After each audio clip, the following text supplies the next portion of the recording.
Hey, folks, you got the Uncut show. Sorry, we were just talking about listenership, and we've got 5 continents so far that we've got listeners in. So that's really nice. Nobody in Africa, really. I mean, wait, we did find some in Zambia, right? Yeah. I want to make sure I'm not President Trumping this where I'm talking about Namibia or... Well, he's had so many fucking gaffes. I don't even remember what the joke was. I mean, besides shithole country when it's a continent, but...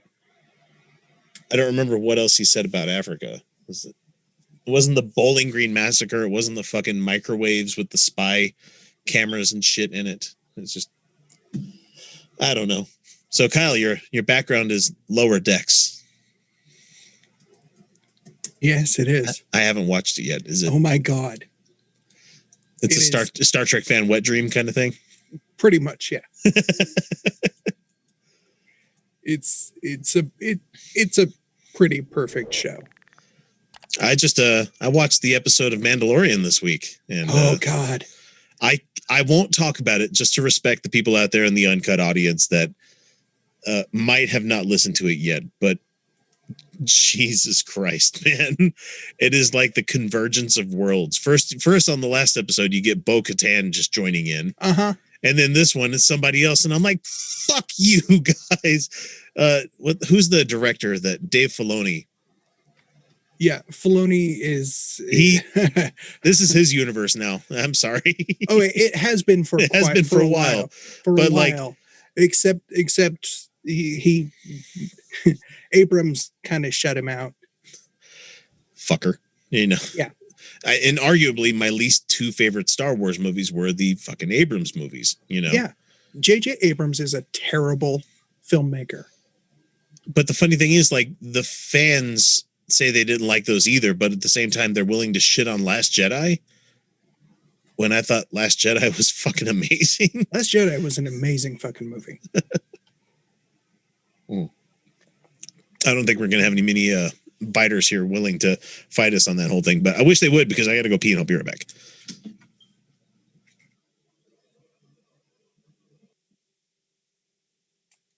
Yeah. Are you in a Peringi circle jerk? Yeah. I seen you think for a moment. Oh, heck, I remember the circle jerks. They used to play at the anti-club just north of me. Do you, Joe? Oh, come on. The circle jerks and their golden shower of hits. Oh, man, they used to have... I must have missed that one. Oh, what do you mean you missed? Oh, man. They had Nazi Punks, Fuck Off, and a whole bunch of other wonderful songs.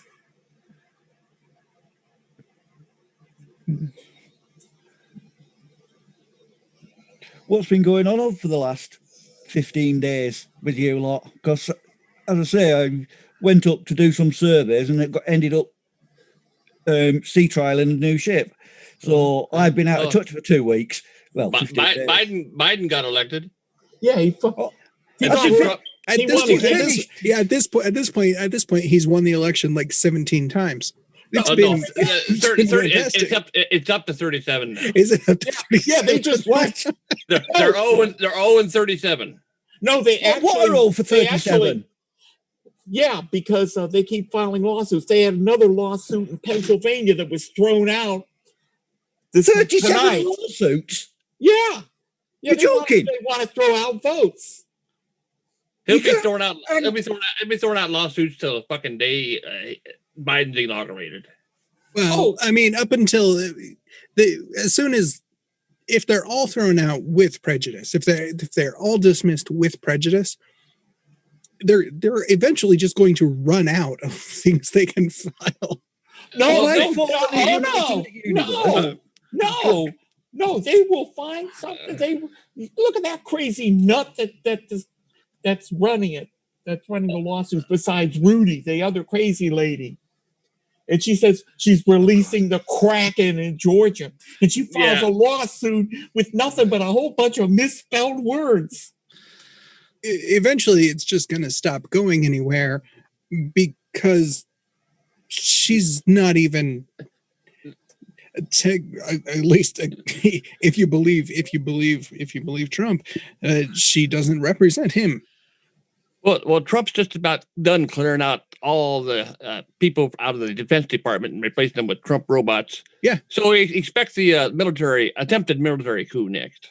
Yeah, That's going to go. tense. Yeah, it's going to go well. Oh, please. I'm afraid that they're ruining the term "release the Kraken." I hope that. I think she misspoke. That was release the crackhead. Yeah. I hope the Secret Service don't have to, in Minecraft, take care of things. Oh no. I want New York Attorney General Letitia James. Hey, I want her to get her hands on Trump at 12:01 p.m. on January 20th. Frog ups on. Yeah, walk him. Trump's planning on having an event on the 20th. Oh, he's going to have an event when Letitia slaps the braces on his hands. I'm waiting for him being taken down to the helicopter by in the Secret Service, they've got two black guys that are about 7 foot tall, about 6 foot across the shoulders, one on either side, pick him up by the ears and march him down to the helicopter. No, tase him again.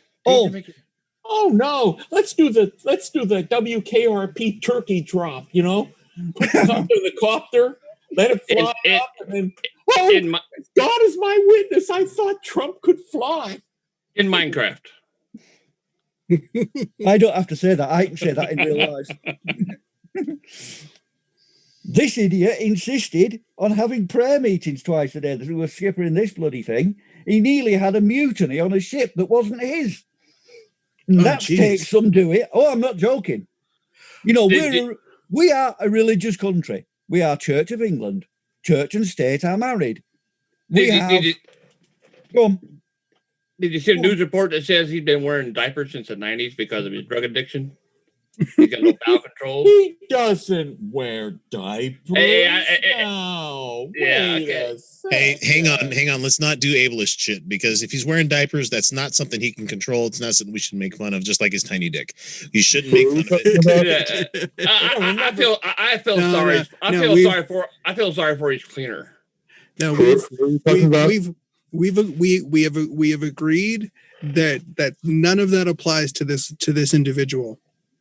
Because somebody has to wipe that big ass. Trump. Somebody has to wipe that big ass down. Well, he probably has a number one man and a number two man too. I just hope they're paid well. That's all I'm going to say about that whole thing. Has Trump paid anybody well? Trump paid anybody? Period. Well, that would have to be They would be paid.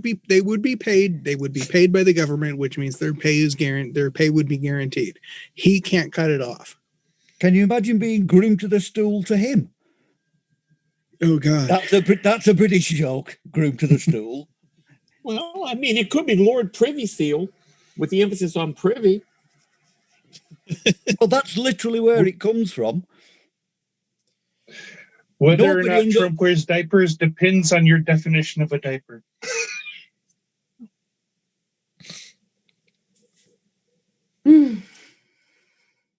Hello, Felicia. You're back. How are you feeling? Lost in thought.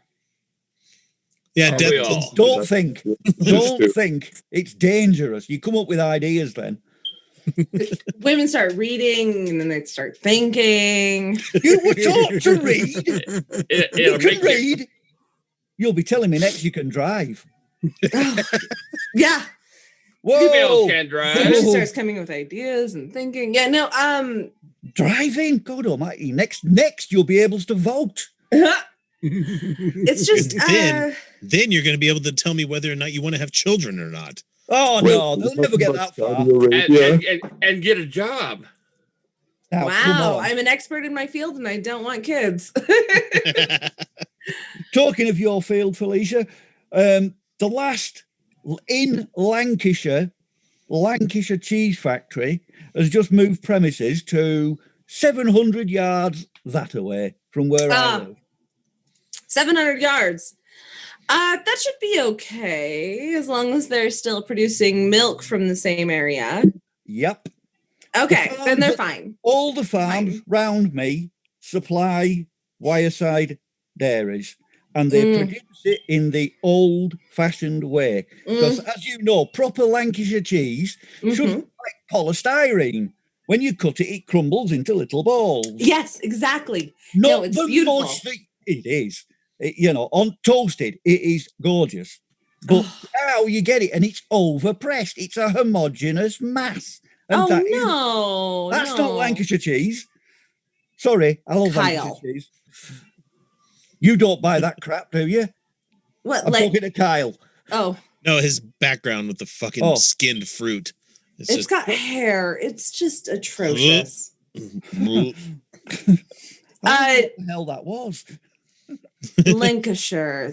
Actually, did you know my Entwistle family comes from Lancashire or nearby? Yeah. Yes, there's actually the biggest spinning mill in Manchester was the Entwistle in Greater Manchester. Yeah. I wrote to you about it.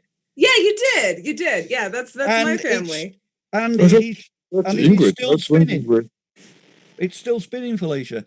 Oh, they spin nylon now. Really? That go into rope construction.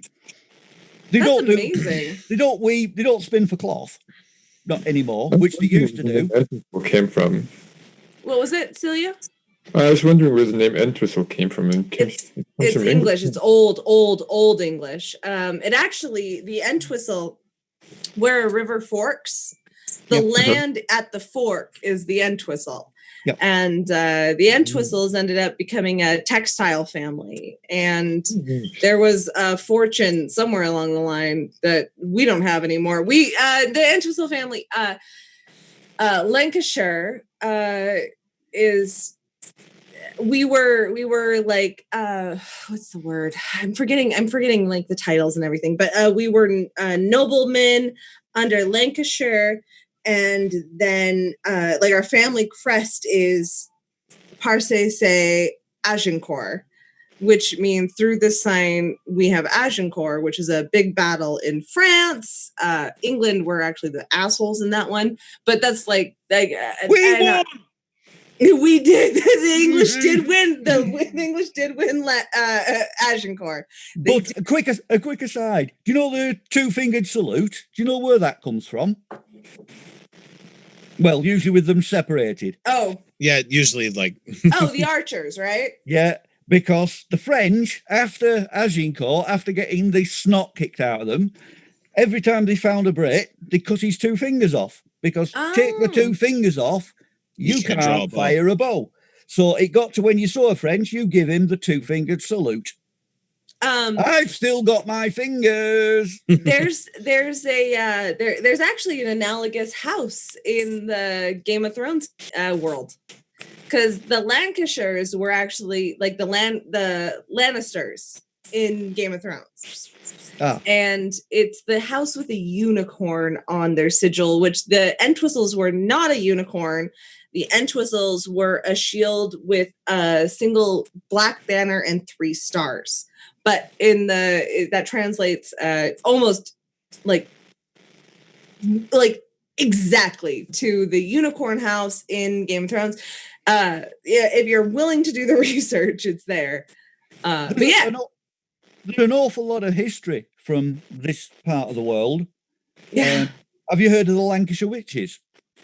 I haven't heard of the Lancashire witches. Well, where I was born, literally about 50 yards from where I was born, is Gallows Hill, where 6 of them went for an unpleasant stretch. God, that is the most British way to say that. And I'd love to go to England.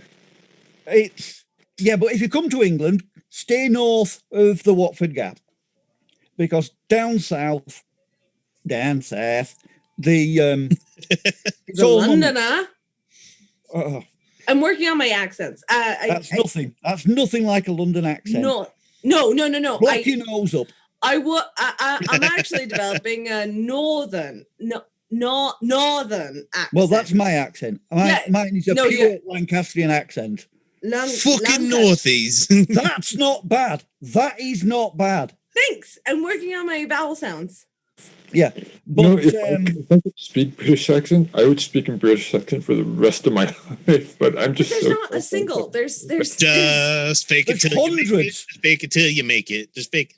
No, I just want to do accents because I think they're fun. I think it's interesting to explore language that way.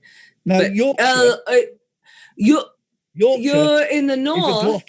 in the north, in You're the in north, and then the north. You North. in the north, you do a bit of round vowels. Yeah, It's a round. bit of a rounder sound. Round, yeah, round. Round. Sorry, that's silly. And It's silly. glottonize your teas. Sorry, what was that? Glottonize your teas. So Yeah. keep stuck in your throat. Okay. Yeah. I got you got a tea. You got. You Going got- to foot of our stairs. That's a Lancashire saying. What was that? Going to foot of our stairs. In the foot of our stairs. Go to foot of our stairs. You've no idea what that means, have you? Nope. Nope. But That means- I will hit you up, and because it's Yeah, a silly. I'm also working on Burmese da. Oh, sorry, I did it wrong. Da is how you say knife in Burmese. Da. Yeah, Right. that's it. We need to get to our patron or secret shows. Oh, Felicia, sorry. Felicia. It's do. Mm-mm. No, do. Du hast? Yeah. Du hast mich Sounds gefragt. German. Du hast mich gefragt. Und ich Oh habe my nicht God. gesagt. My German is atrocious. I won't even. I know bad German and good Japanese. I know quite a bit of French. But I sound poncy. I sound so fucking poncy in Japanese because Actually, I my speak, Spanish accent's really good too. 'cause I No, speak sorry. with proper conjugation of like verbs. And they're like, who Northern- taught you, a woman? Conjugate Yes. the verb to go. Northern Mexican Spanish is what I can replicate. Oh, Northern come on. Mexican Spanish. I want to get to this old fucked up actor do it. guy that seems to think that, people listen to him. John Voight is who we're Let talking me- about. Oh no! He came out with a new video. Hang on. No, please. Where he badly reads a teleprompter. I'm not sure. I saw that it was out and I'm like, nope, saving that one. Not going to watch that. I'm just going to bring it on the show. Because guess what? Right Wing Watch has taken most of the fucking week off, so I haven't been able to find much of any news.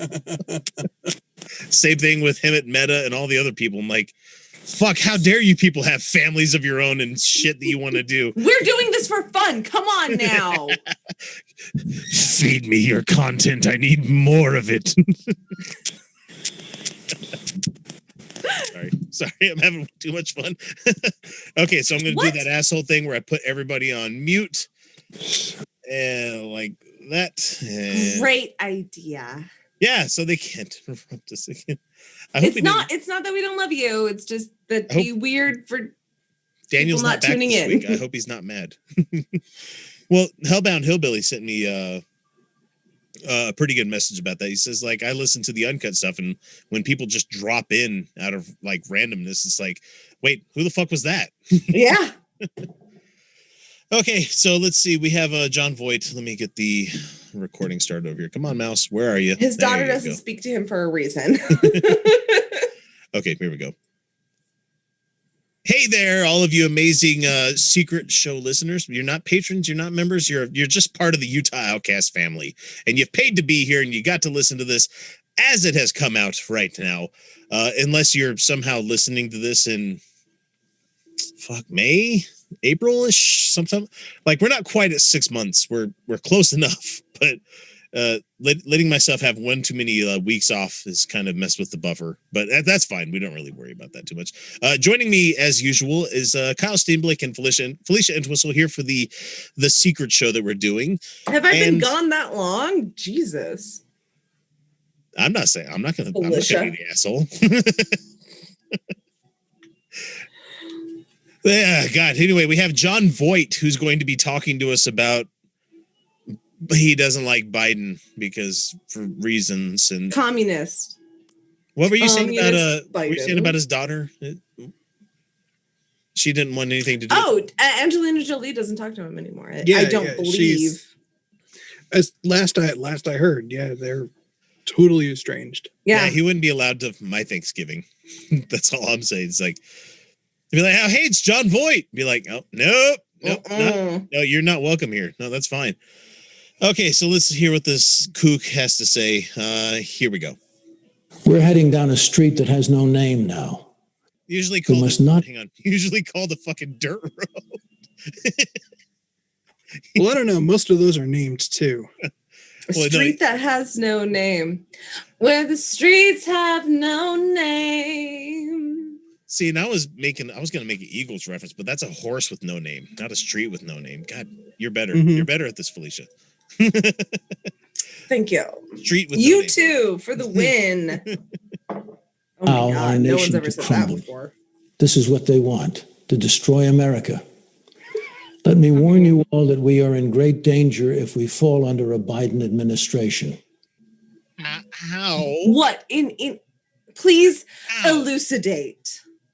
He won't elucidate. No, because it's going to say, be afraid of all the people that voted for Biden because now they're pissed off at the MAGA people and we want revenge, even though that's what they do. That's what they would do. That's what they would do.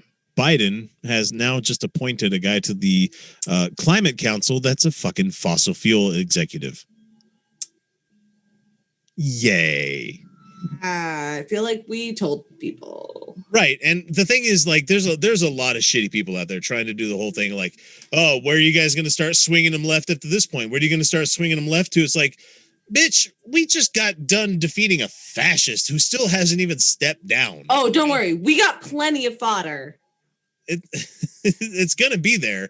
The problem is, just like we've talked about with you guys and your fucking third parties that you talk about all the time, like, oh, this should be an adequate third party. No, you have to start with the fucking ground level. And with AOC, we got started with ground level there. It's expanded to twice of what it was. The system is bad. It is bad. It is not. Yeah. What, you want me to criticize Biden? Trust me, I got plenty. Oh, it'll happen. We'll get there. We're gonna talk shit about Biden. Don't worry about that. But the point is, like, it's not going to be existential threat to our fucking lives that Trump was. You know, I mean, it is, like you just mentioned that, but correct. But the thing is, like, but it's not fascism. He's at least going to, at the very least, when he comes in, say, hey, all that shit that Trump said about the trans and gay people and stuff, like, no, we're not doing that anymore. But that's also if we can manage to secure the 2 seats in the Senate that we need to actually get shit done. Oh my God. Okay. Which I'm not edging myself for that to happen. You know, we'll get into it. We'll get into it. Yeah. Let us breathe. Right.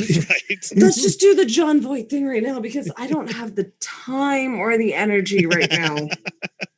So John Voight was talking about how Biden administration is going to be just go watch some Thought Slime or something. I don't know what to tell you.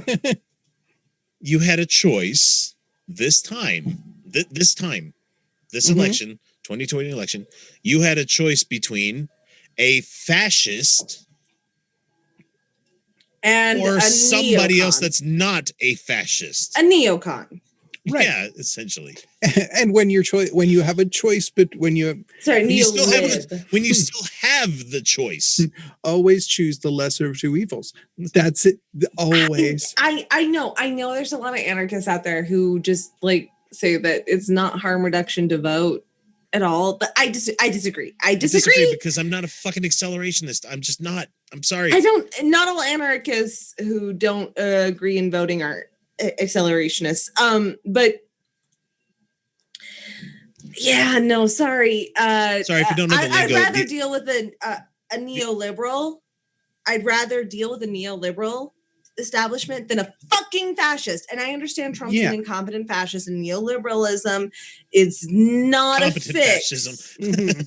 Like, there's a competent fascist. Like, that's why I'm still involved. That's why I'm still engaged. That's why I'm like, yeah, we haven't given up on the fight. You know, it's still gonna happen. Yeah. It's just now we don't have to fight the village idiot that has too much power. You know, It's not the village idiot with like 2 poo sticks that's coming after you anymore. We have a little bit more. A little bit. Just a tidge. Just a little bit. But you know what? we have room in the we have room in the direction that it isn't going to immediately. It's not our fascist. lives. It's not a fascist right now. Yeah, we're not going against the wall. So we're soon. just You know, we're just trying to We're trying still- to soft radicalize. We're still going against the wall, just not in the next 4 years. That's all. I'm Yeah, saying. exactly. There's a t-shirt idea. Still going against the wall. Still just going against the wall. Not It's during not this gonna- presidency. Yeah. It's so John Voight. Our state, California, is being ruled by a leftist mob. Oh, for fuck's sake. Oh, for fuck's sake. Oh, you know, a one of leftist the- mob. You know, with all the homeless people, the leftist mob.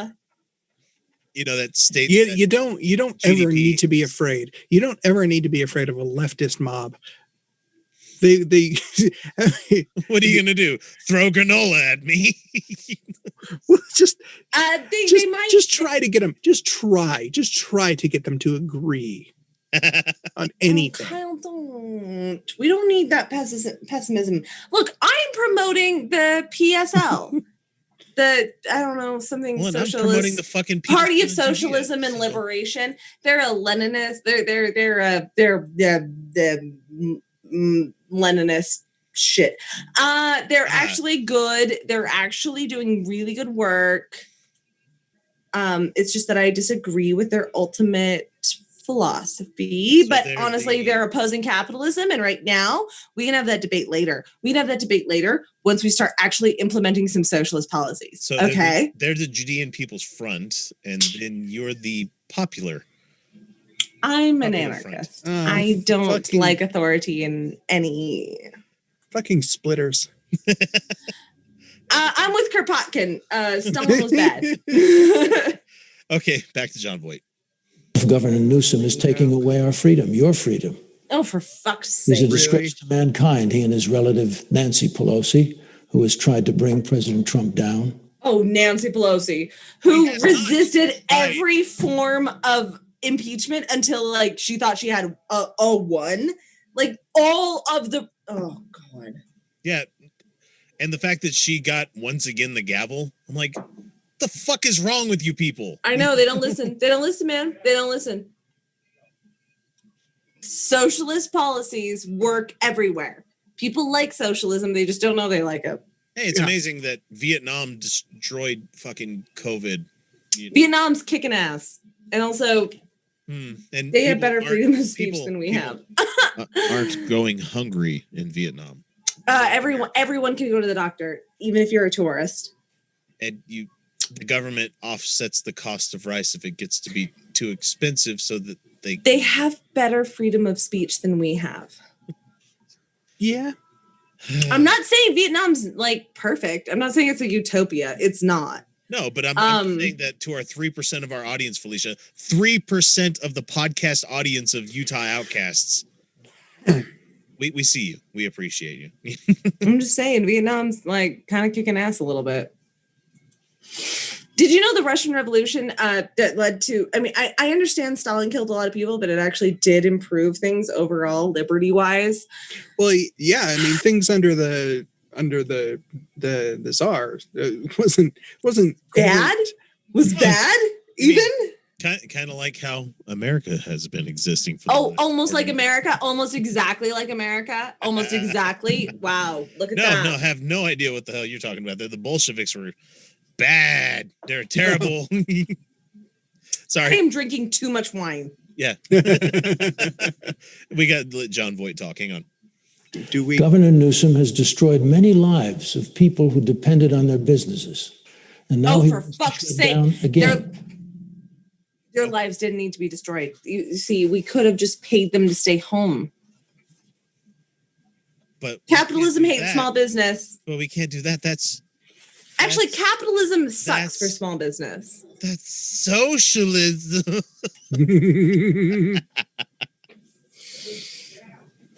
He is a lie, Doris Day was like all the social- left that are trying to anarchist. destroy the USA. I ask all to fight this battle now, to get them all out. I've been attacked by my fellow peers saying I am preaching violence. Fellow peers. You just did say fight against. He's reading from a teleprompter, you guys, and he said just fellow said peers. Fight against, and they said that. Hang on. When the truth is, they all are. That was a no you right there. That was a that was the 78 or however fucking old John Voight is going, no, comma. You are burning and destroying our cities. Oh, for fuck's sake. We're willing to fight. Climate change is the real threat. Okay. You think the handful of Molotov cocktails that we're not throwing is a problem right now? I understand that there were some BLM protests that did burn up few things. I say that literally, like there was a few between all of them. But the people that are continued to not be listened to, what other kind of recourse do they have? Exactly. At what point do we hit the limit where We're it's not like able to have a redress of grievances to our fucking congressional members because their violence is never acceptable? These are the same people defending the police who are a violent institution specifically. You step a toe out of line, they're going to come after you too. Right. These are also the same people, the people who say, violence is never acceptable in this, context are also the same people who say violence. No, sorry. Well, these are the same people who, want to jack off the founding fathers who my history is a little rusty, but I think there was this war. Did they damage private property? They damaged private property and there was this whole rebellion thing. It was kind of violent. Like some violence, maybe? Yeah. Some violence? Was, founded. In response to tyranny? We kind of just middle fingers to probably been two fingers at that time to the fucking president. To the king, sorry. But the funny thing is, I saw a fascist defender this week saying that no, there's nowhere in the Declaration of Independence where they talk about we don't want no monarchy. We weren't talking about. I'm sorry. What? Yeah. The people were trying to make a statement for like why we should have Trump as our king. Charming. Fucking cool. gross. They're just embracing out of now. All the kings that you could select from, all of them. I mean, it's cool. No, it's cool. Cool. They're just going that route. They're just go for it. Yeah, they're just going for it. Like, at least just say it. At least just say you don't like democracy. Just at least admit it so that we can stop trying to say that we're the ones defending democracy. Mike Lee has said that our senator has said that he doesn't like. Oh, democracy. Mike Lee. Yeah, our senator. We're going to talk about him later on when we talk about the monolith because. No, it's fine. I'm fine. It's a perfectly fine thing to talk about. All right, here we go. Not freedom to burn down our flag, but to raise her up. I have the freedom to burn the flag on the First Amendment because the Supreme Court said that that's protected free speech. Flags are just a thing. They're a thing. Man. Just like those businesses are just a thing. Flags. What if we just got rid of flags? If you burned down the Utah Outcast studio tomorrow, the Utah Outcast would still exist as a show. We really would because we're more of a concept than a like. We're a personage. Right. We're a handful of us that are like. It's right. Stuff, guys. But please don't burn down our studio tomorrow. I don't think our renter's insurance has come in yet. No, but the thing is, like the people that own the warehouse, they'd probably actually really. Oh yeah, I'm sure we're covered. We're good. Please burn down my studio. It doesn't matter. It does not matter. Is the thing is that we're saying like what? Burn the flag. Burn the flag. Burn the flag. Lots of flags have been burned, man. Yeah, by the Boy Scouts. Guess what's still here? When the flag gets old. Thank you, Big Sky, in our chat that brought that up. Like, yeah. That's how you dispose of a flag. Mm-hmm. But also you get the American Kinder to burn that shit. Like the guess what's still here, man? Burning a flag is not like, oh my God, they're still so scared of like performance art. And I'm not saying that burning the flag is bad performance art, but it is performance art. But the freedom flag, if it don't flap the right way, my freedoms don't come true. Yeah, and I know the song that makes the freedom come. Jesus Christ. and I'm proud to be. No. Solidarity forever. Sorry, that was way louder than I intended my voice to get.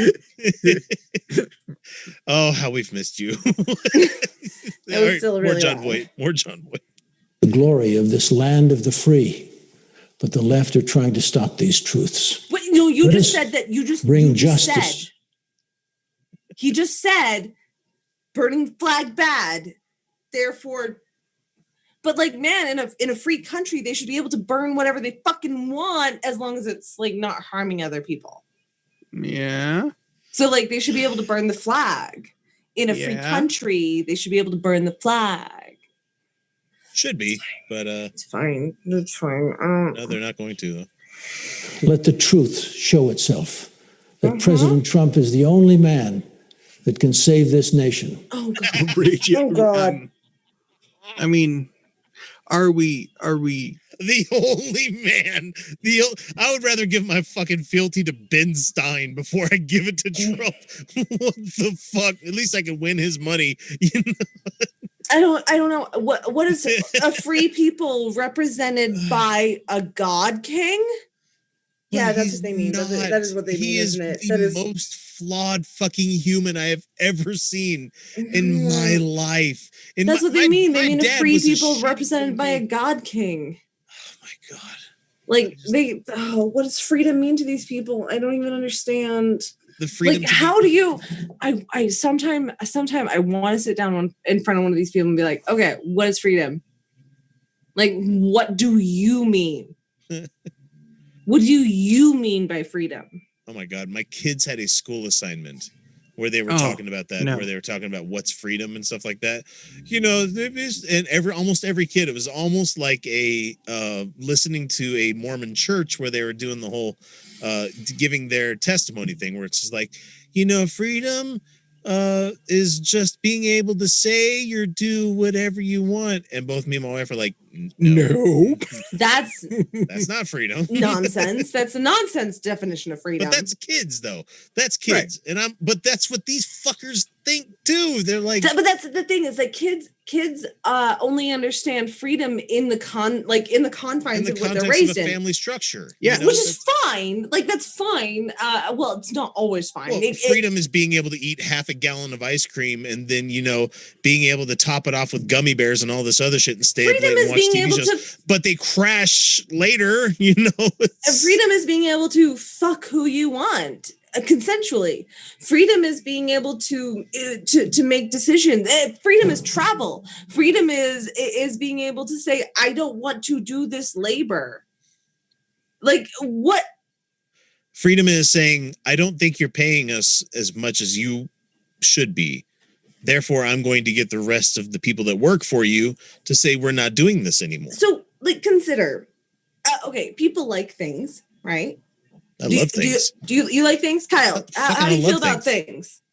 I mean, I can give or take things. I mean, it depends on the thing. I mean, generally speaking, some things are good, some things are not so good. Generally, people like things. It's a case by case, you know. Yeah, for sure. Thing by But thing. generally, Yeah, things generally, are good. yeah, things are pretty Things good. make me happy, you know. Yeah, I like things. You It guys depends. like things? Do they take batteries? Depends. Okay, well then, if they come with batteries, they're fine. I kind of prefer the ones that don't because you don't have to worry about them getting wet as much. People but, tend to like things. Like, people like pretty things or comfortable things or silicone things. Yeah, people like things. And so instead of being motivated by I don't want to die, people can be motivated by being like, you know, I like things and we need to do things to get things. Like, I like food. I like things. Yeah. And therefore I want to do things that make things. People don't need to be coerced into doing things. But, oh God, these fucking assholes, they'll be like, look, I want people to be my servants. And therefore, Trump good. I want them to do the things I don't want to do so I can get more of the things that I want. Hierarchy good is essentially their thing, where it's like the rest of us are like, I just want like nice things. Like I want a nice bathtub, and I want I want a nice bathtub, and I want a kitchen that I can do fancy things in. And I want a new shower. I really want a new shower. See, I don't really care that much about showers. I fucking hate baths. We have different beliefs. You're a tanky. I'm just kidding. I'm a tank. How dare you, sir? I'm talking about a tank of water. It's a tank. I like. Yeah, see, you got there. Tub. Okay. Yeah. Bad pun. But it's see, people like things, and so we'll do things. Like I personally love fine cheese, so I will do labor to make sure that fine cheese is available to people and myself. But it's not just about myself. We have some more. We have like another 30 seconds of it. Jesus Christ, no. Let's let him get it over with. Hang on. Let us fight this evil now and know that God's truths will expose them all. Let me ask all to pray in the name of Jesus, Moses, and all saints. Fuck does Moses have to do? What is going on here? What is going on here? I just go ahead and bring Pharaoh into it too. Why don't you? No, Pharaoh's a bad guy. Well, because he was forced to be the bad guy by God because he's hardened his heart and he's just like, I know. You haven't suffered enough, motherfucker. I'm just gonna teach you. I'm gonna treat you just like Job. I'm so frustrated. Like, first of all, who the fuck are you? Like, he's John Voight. Damn it. He had a handful of good movie. Mm-hmm. Yeah. Well. I'm being facetious. He's had quite a good number of roles, but he's a terrible human being. Just like James Woods. It's like I used to like James Woods, and then I'm like, oh, you're that guy now. Yeah, just like Randy Quaid also. But oh God. He's gotten it's so funny that Brian Posehn had to come out and say, I'm not Randy Quaid. Please quit saying that I'm like him.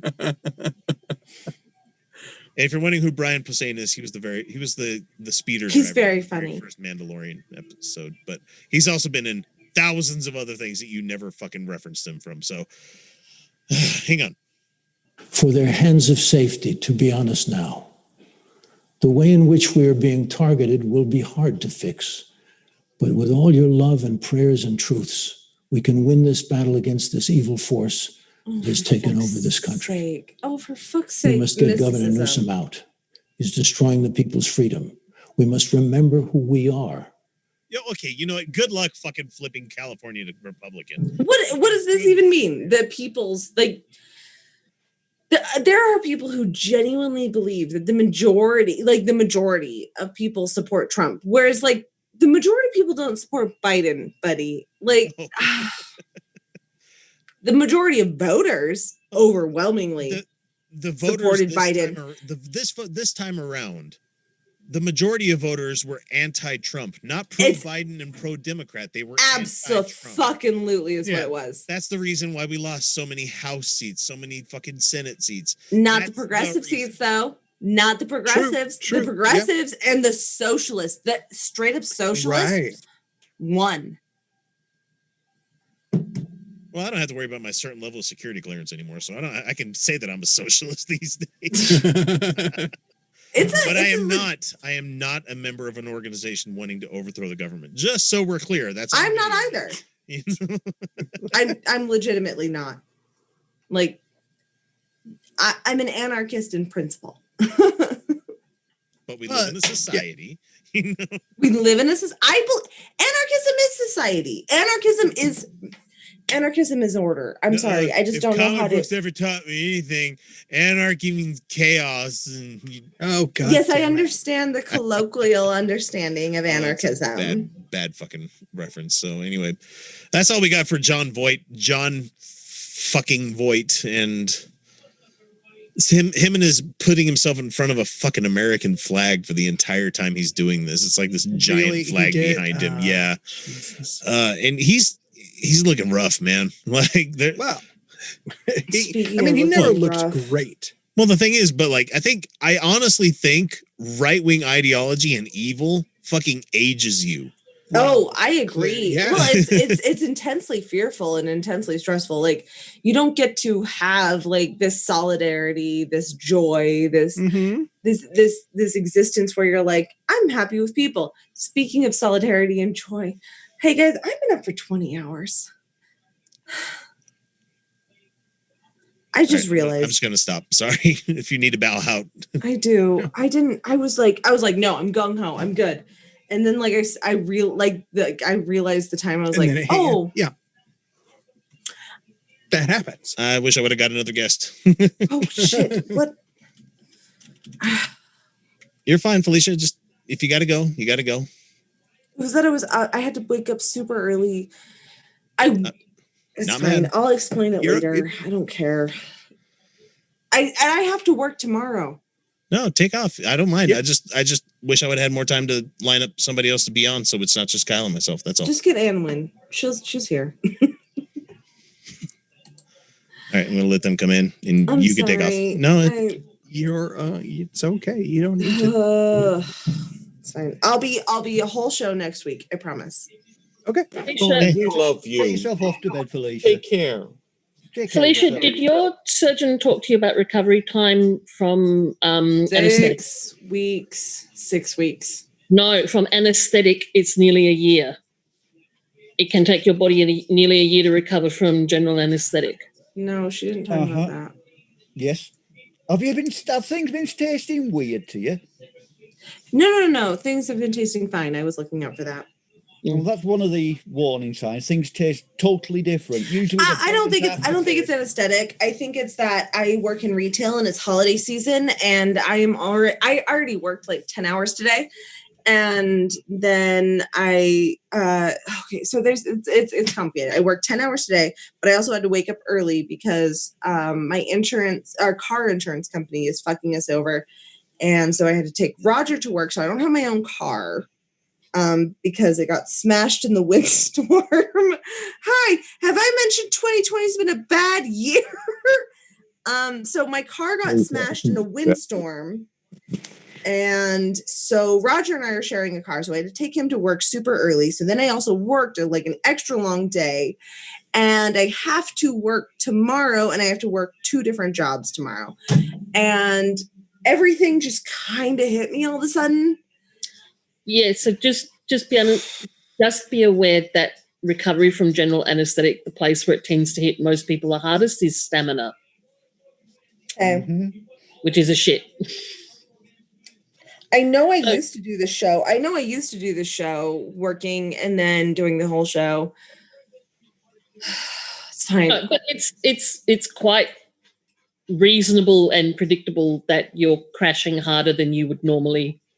Right. Even despite the fact that it is a very busy time, it would be expected that you would crash harder than normal. Plus, and that's very kind, because I am beating the fuck out of myself right now. Plus, you'll also be very emotional as well. Oh, I cried straight out of anesthesia, but no, I've actually been happier because I'm not hurting all the time.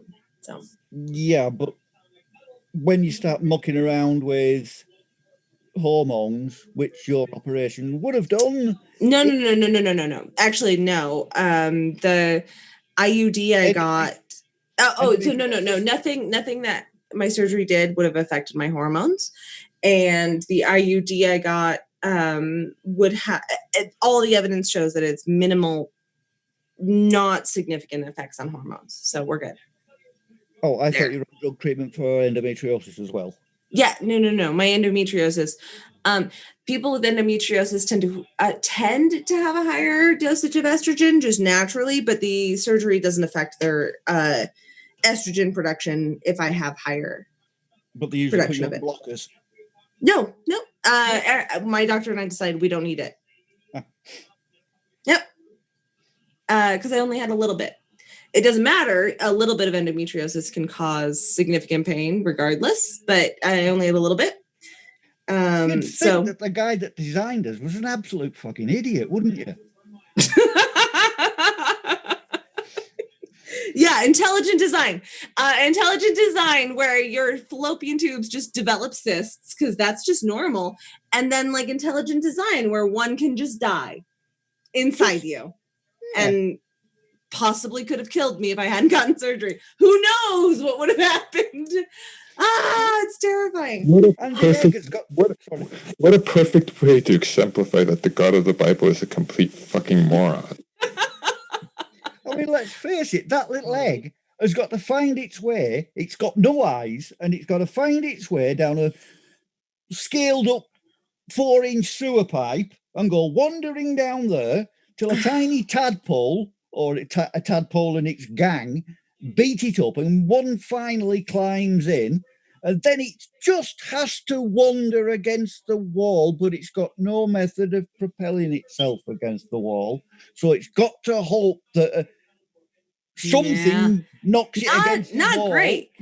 You know, it's amazing that we didn't go extinct instantly, because the reproductive system of all mammals, well, of all creatures, is like crap. Yeah. Think about trees. Yeah. Think about plants. Plants had to get lucky. Like they had to just be like They still do. the right sperm had to hit the right egg just through the wind.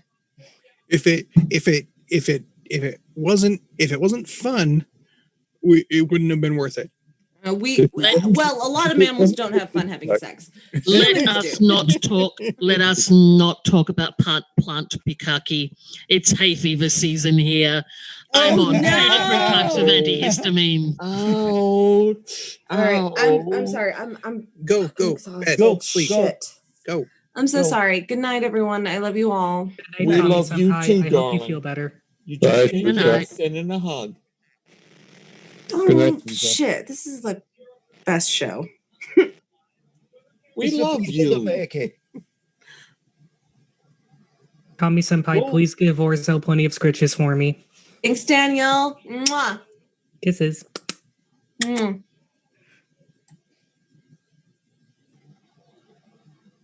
Then there were two. Okay. Okay. Okay, now I gotta swap things around. I can't do You that. want somebody else to come in, fella? Yeah, Joe, if you don't mind. All right, hold on. I'll just get the bathrobe on. All right, it's a party now. There we go.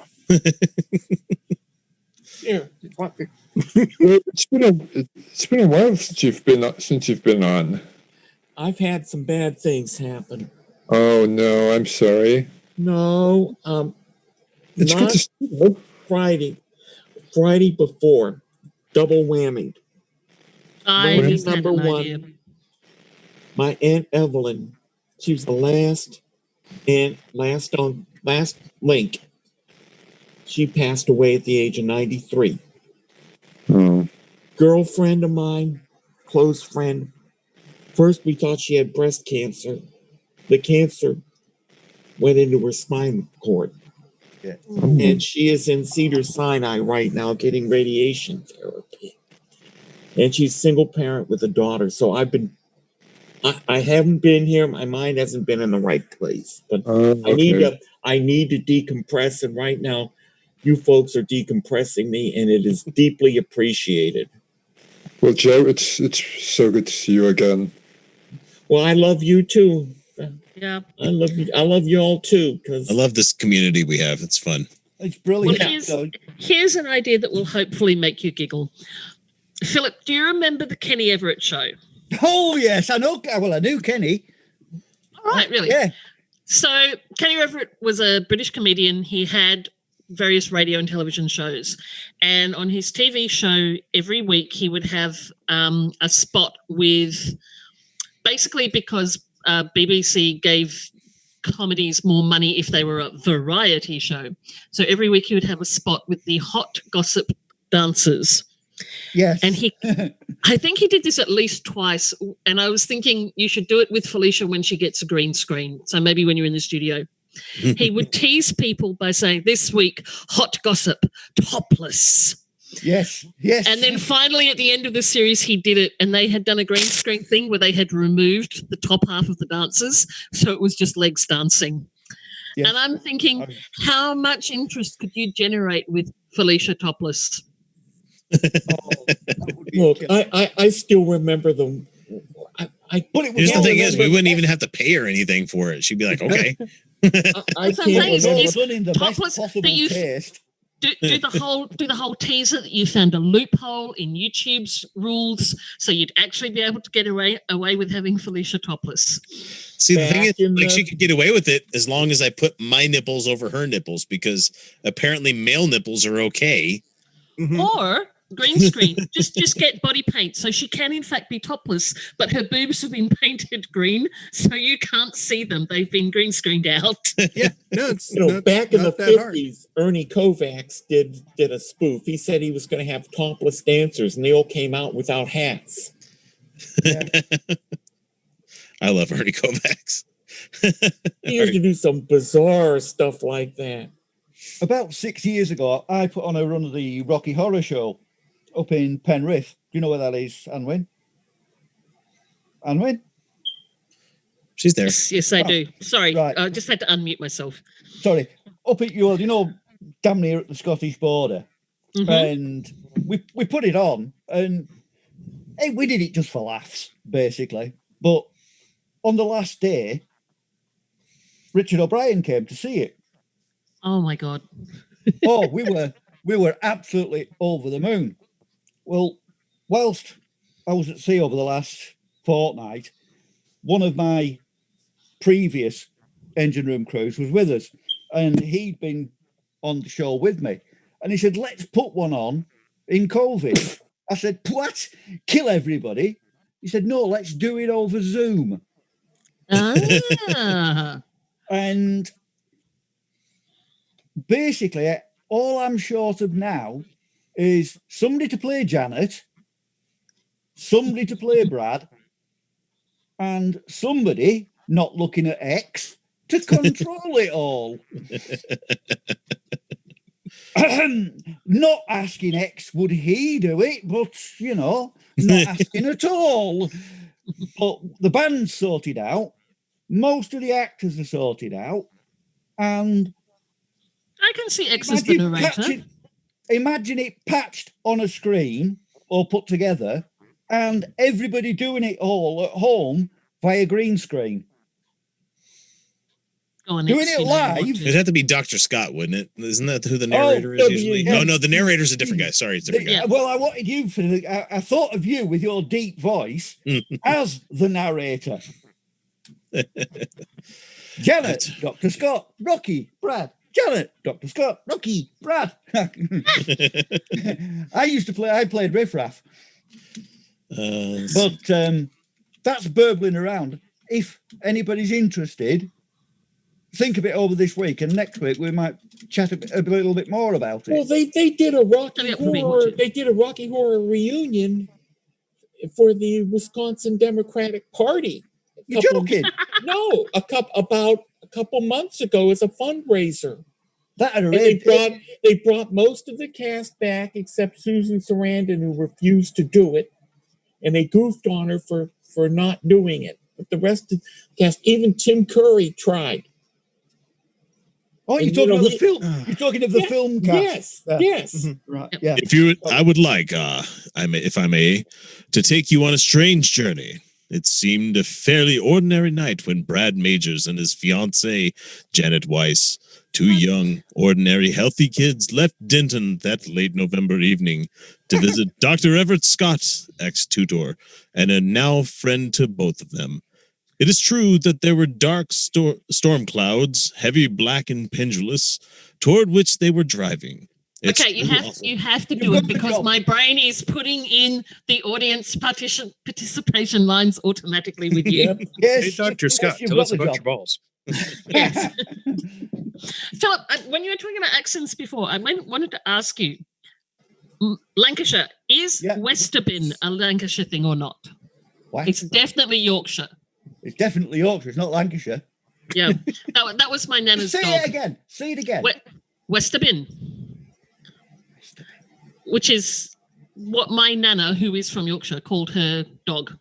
And it's literally, where hast thou been? Literally, where have you been? Westerbin. Yes. Worst as in Bratwurst, but worst have been. So that would be Lancashire. She Yeah, was, and she was from Yorkshire. And it was, would be West. yes, that's West what she up. would say is Yeah, West up West in. In Lancashire, it would be worst. Aha, there we go. Does this technically mean we have to be enemies? Given that I'm a quarter Yorkshire. Yes, yeah, sorry. Well, it's in Lancaster and York County in Pennsylvania, right next to each other. And they're at war constantly. No, they're both hardcore Republican. Well, they're at war with everybody else. They're idiots. I just realised it's November there. That means you've got Parkin. Damn it. Yes, and bonfire toffee. Yeah, it's too hot. It's too hot. It was 40 degrees here over this weekend, both days. Fuck me, that's hot. Yeah, like 112, 115. Oh, like that. Man. And it's still spring, but climate change isn't real. No, it was 122 in the engine room. Ow. I mean, that's meant to be hot. Like, ow. That has got like... That's non-livable. 10,000 horsepower of air conditioning going into it. Yeah. You know, there's the amount of air conditioning that blows into that engine room is absolutely mind-blowing. It's bigger than the heating system for the rest of the ship, the engine room cooling. But when you've got 13,000 horsepower on the floor, it tends to warm things up a bit. And the engine on that ship is actually sat below the engine room floor. The only parts that you have to operate on are the engines are lifted up by the cylinder heads so that they can get the engine down so that it's on a shaft that's pushing straight out the back. So the gratings are at about cylinder head level, you know, like 15 foot up from the crankshaft. Mm-hmm. And consequently, you're 15 foot near the deckhead and all that hot air rises and you're walking in it.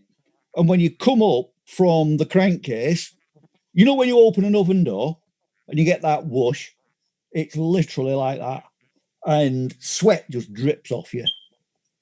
And then you have to go up in front of the skipper at lunchtime and take salt tablets that look like Alka-Seltzers.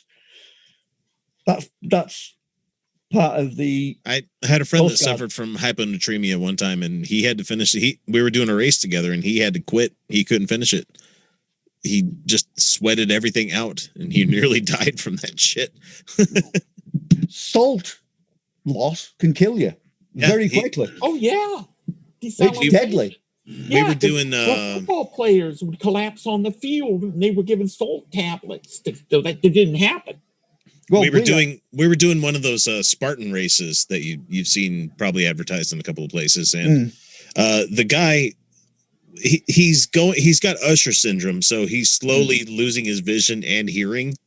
Yeah, and it's been that way since he was a kid. He's been hard of hearing forever, but his tunnel vision's getting worse. And so he wanted somebody to do this with him, and I was already doing stupid shit like this to begin with. So I went and did the race with him, and about halfway, so about 6 miles into a 13, like it's half marathon levels of running on trails and shit and doing obstacles. There's a point where we had to get him, like, somebody to take him down the hill because he was so salt deprived. And I kept warning him. I'm like, dude, I brought some iodized salt. Do you need some? I think because he was starting to talk about muscle cramps and everything. I'm like, nope, you're about to have a really bad day. So his wife was pissed because he got sent down to the emergency tent. I'm like, I tried to keep the guys safe, but no, it ain't happening. I was going across the equator and I hadn't taken salt tablets because I was only a cadet at the time and it's not compulsory, whereas it is for officers, it's compulsory. Yeah. But the cadets, you know, they're only cadets, they can die. You know, they're not bothered. Yeah. You know, how many died this trip? Oh, 3, that's all right. But I didn't bother taking them. And it gets warm at the equator, you know. Quite. Well, yeah, it gets very warm. And I literally ran up one of the companionways, got to the top and went flat on my face and woke up in sick bay. And what? Salt depletion. Like, what train hit me? Literally. And I was ill for days and days afterwards. I had no energy. It'll fuck you up, man. Oh, Yeah. will it? Oh boy. Yeah, anytime I've done endurance anything, I always make sure I have a supply of salt with me one way or another, because I know that your muscles go fucking haywire And if you don't. painful. Is it? Bad. When you get after you've been exercising, you get that lactic acid burn. Yeah. It's worse than that when you wake up from salt depletion. I'm it's so like glad I've running never felt 3 it. marathons back to back. Oh God, what have I done to myself? And literally the answer would have been take one of these salt tablets every day. Yeah, that's what kind of broke me from being a long distance runner is I did a marathon 1 month and I did one like a couple of weeks after that. And I was like, no, I'm fucking done. I don't want to do this anymore. It takes a long time to recover. That shit hurts, man. Oh hell! Look, I remember playing football in high school and training camp. No thanks. Okay, we need to get to the next segment here, so I'm going to go ahead and do the unmute thing. And looks like Phil, you're the only one, so I'm going to mark you. There you go. Okay, so here we go with comments from trolls, and let's see how this goes. Here we go. Wow, we haven't had a comments from trolls in a month. I think it's been about that long, and it's mainly because we haven't had any really good comments to get to. Yeah, nothing worth. Because a lot of it was just plain stupid, and or it's just like, no, you. Well, duck. How many times can we make fun of comments calling us betas or right? So Clyde Sidley had a string of comments that are now going to never be answered by anybody because they're in the phantom zone. They're able to make comments, but nobody can see them. So go ahead and write your paragraphs. I don't fucking care. Clyde says on this first comment, this was on the Kyle Rittenhouse video that came out this Saturday as we're recording. It says, yeah, people that were fucking attacking him did not fire until he was being attacked and had been shot at already. And he was trying to put out a fire. The kid should not have been in jail at all to begin with because the stupid fucking idiots out on the street shouldn't be out there burning down the businesses and setting shit on fire. You fucking people who keep making excuses and fucking giving the stupid fucking terrorists a pass on everything. You fucking people are fucking disgusting and despicable. Was that all the comments or just one? That's one. Jesus Christ. That's one. Because okay, the people that were protesting in that town, most of them lived in that town. Mm-hmm. And you're calling them terrorists. I didn't realize that protesting equals terror. Oh, it's a Republican. Right. Never mind. Right, yeah. Right. And even if you're rioting, right? Okay, yeah, that doesn't really qualify as terrorism. Terrorism. No. Even destruction of property. Now, they do to run a business, to have a business, and it might not apply to all areas, but it's a risk you're taking. In every area I know of, you need to get a business license, to run a business, you need insurance. You have to have it. You've got to have insurance. Mm-hmm. You have to have business insurance. You have to have worker comp insurance. Right. You have to have fire insurance, property insurance. Go on. Yeah. So yeah, they had insurance, and I'm sorry. When it comes to weighing property versus people, people are going to win. They shouldn't have been out on the streets. They had more right to be on the streets than Kyle Rittenhouse had to be them. Please, thank you. Mm-hmm. Yeah, and it still burns me. And guess what would fucking happen? Sorry, Joe. Guess what would happen if he didn't have that gun with him? What would happen if Kyle Rittenhouse didn't have that gun? Some mean words would have been expressed. Yeah. Maybe some fists thrown. But guess what? Everybody got to go home to their family that night. Yeah, and it still burns me that $2 million in bail. Yeah. And he gets bailed out by right-wing Christians, the My Pillow guy, Mike Lindell, and third-rate has-been actor Ricky Schroeder, boasting about putting 100,000 in the pot. Same tier as Scott Baio. Did Ricky Schroeder get promoted to third tier? Well, it used to be second tier. It was always the second banana. Besides Silver Spoons, can you name anything else he was ever? He did NYPD Blue. Yeah, NYPD. Did he really? Blue? Yeah. Yeah. I watched that show. I don't even. That's how good of an actor he is. I don't fucking remember him from any of that. No, he wasn't very good. No. Okay. Okay, so the next comment from Clyde Sidley, because we have 6 of them here. I'm sorry, 5, if I can count properly. Right. And one of the people he shot was a fucking convicted sex offender against children, and you guys are defending him. No. Lie. No, Lie. I'm not defending.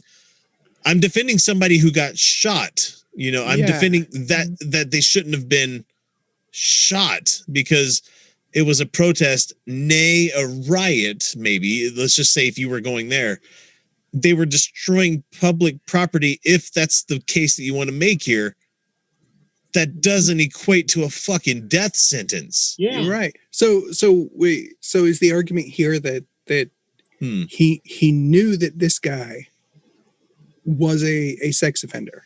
Oh, that's why he shot him, because he knew he was a sex offender. Okay. Right. But guess what? Even in my book, and you guys may think differently of me after this, that doesn't equate to a fucking death penalty.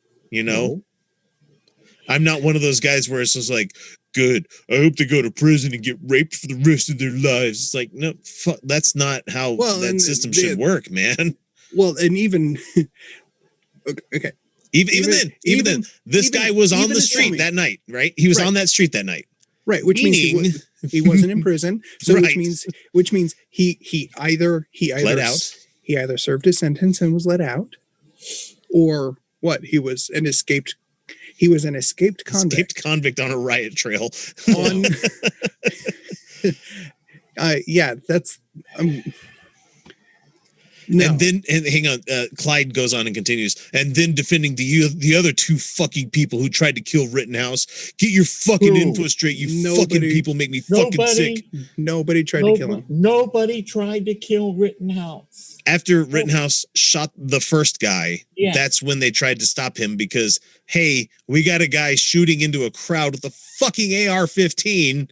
Yeah, and the police were giving him a pass.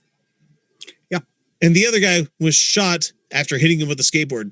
Cool. You may not like the fact that the guy was using a fucking skateboard to stop him. It wasn't a goddamn rifle. You're talking about force multipliers here. Rittenhouse had all the fucking power, and the guy with the skateboard didn't have any. And then the other guy that was trying to pull a gun on him, I don't know, because the other guy was shooting people, good guy with a gun versus bad guy with a gun. He got his arm fucking blown off, you know? Mm-hmm. God. Now, I wonder what would have happened if Kyle Rittenhouse was black. Well, he probably wouldn't have been able to buy the guns in the first place. And he wouldn't have been able to fall in with that crowd that was defending the businesses to begin with either. Because I'm sorry. The cops would have jumped on him the second they saw him walking down the street with an AR. Bingo. Clyde's third comment, violence is never okay. Motherfucker, come on. Right. except all the times. Yeah, except all the times where it was necessary. Well, in this case, he's defending Kyle Rittenhouse. Right. Violence is never okay except for if it's my guy, Right. Destruction of property is never okay. And not all cops are bad. So again, fuck you. We're not saying individually that every single cop is a terrible human being. The job that they fill is a terrible fucking job. Right. Well, and where we are right now, where we are right now, if you're not a bad cop, you're complicit. That's it. And if you speak up, you're not a cop very long. Yeah. If you speak up,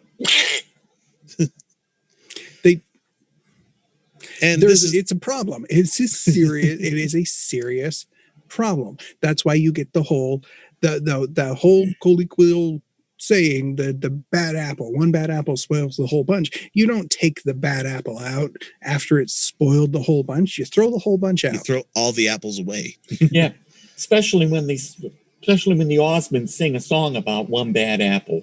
Yeah. The next one from Clyde says, I hope people come to your fucking people's houses and break your shit and steal your shit and accost your family. I bet then you wouldn't be so okay with it all now, would you?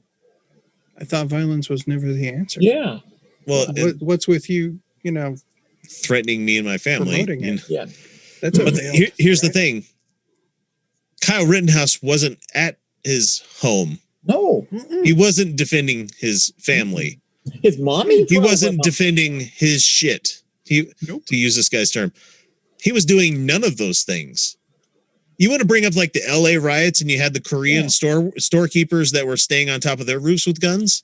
Oh man. That's fine. They're defending what's theirs, Well, and how many of those got violent and killed people? Yeah, how many of those store owners actually shot anybody? Well, we had a couple here. Yeah, I was going to say a couple, but not.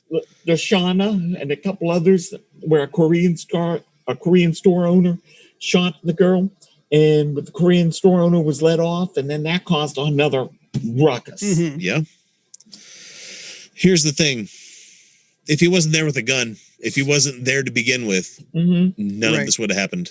Right. Showing up with a gun. Showing up with a gun was an act of aggression. Mm-hmm. So every act in response was an act of defense. Every open carry asshole that comes into any kind of public space that I see that as an act of aggression. Yeah. Yeah.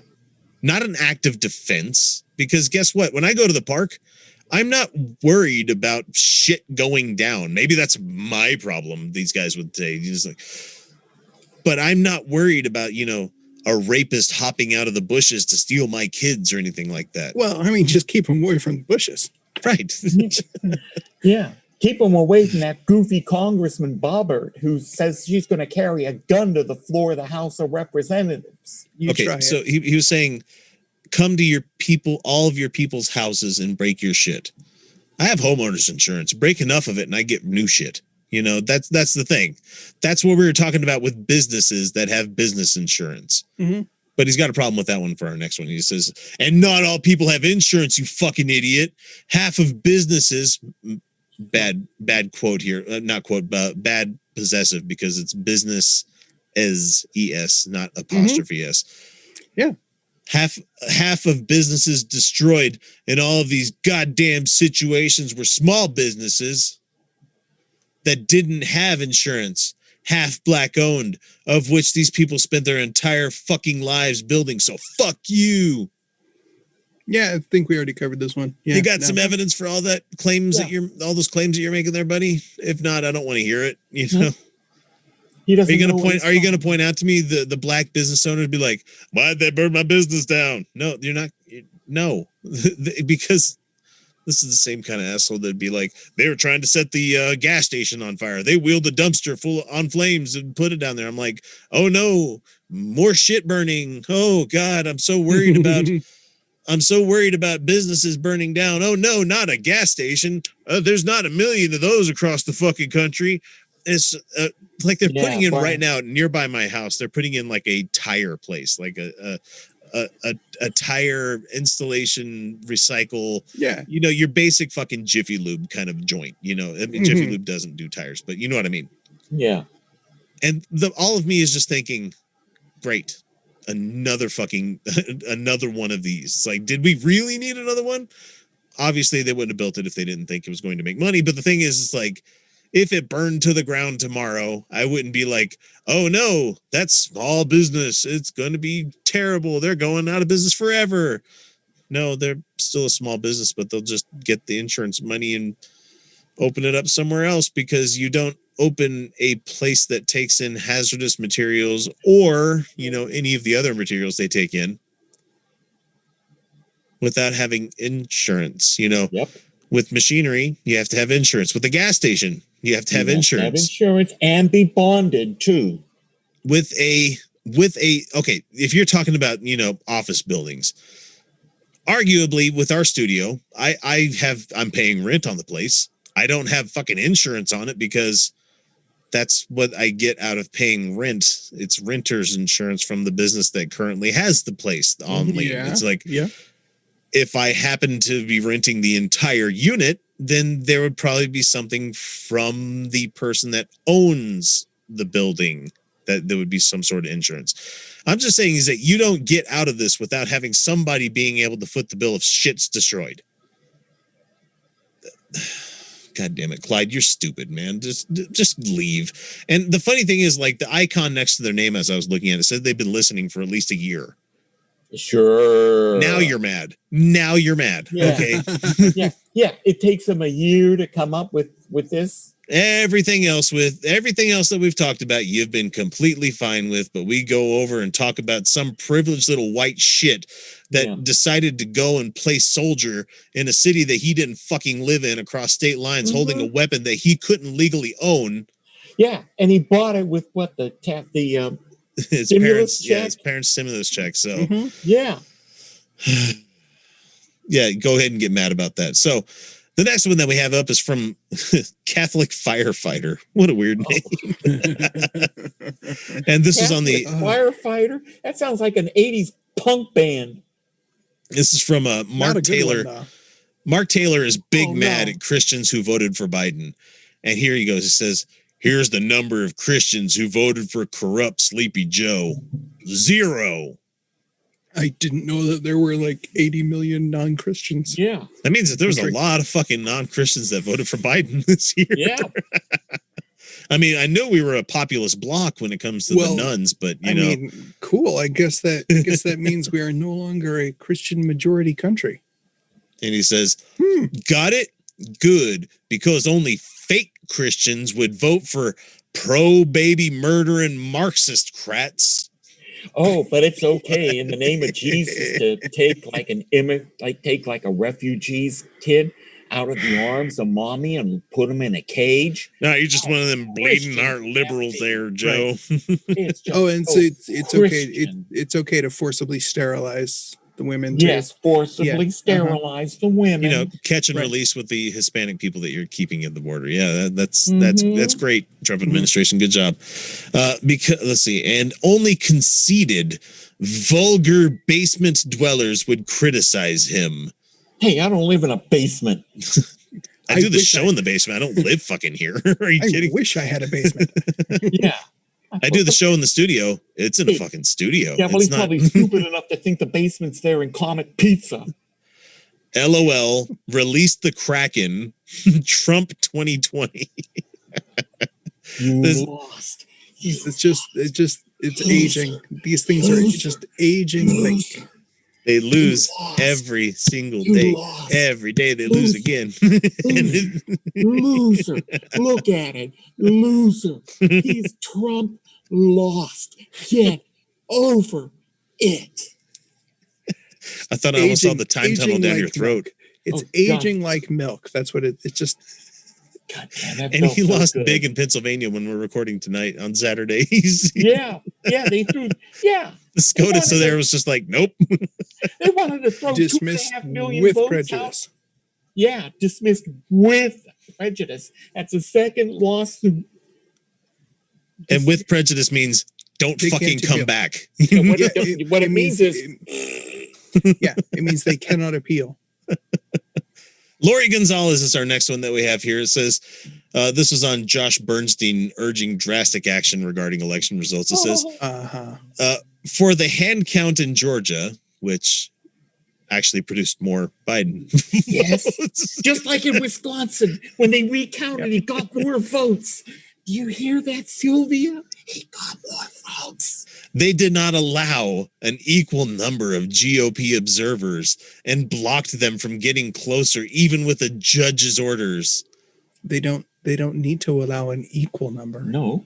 They won't be happy until the GOP observers are sitting on the laps of the fucking of the people counting the ballots and be like, no, not that one. That's the wrong name. I don't like that one. Right. Yeah. No, the observers are not, they're not supposed to be able to actually see what's actually on the ballot. Them taking the names, I mean, the ballots out of the envelopes, counting the ballot. Mhm. They're supposed to just make sure that there's no shenanigans of like, oh, hey, here's this box of ballots that someone just wheeled up kind of thing and be like, hey, Right. where'd those come from? You know? Right.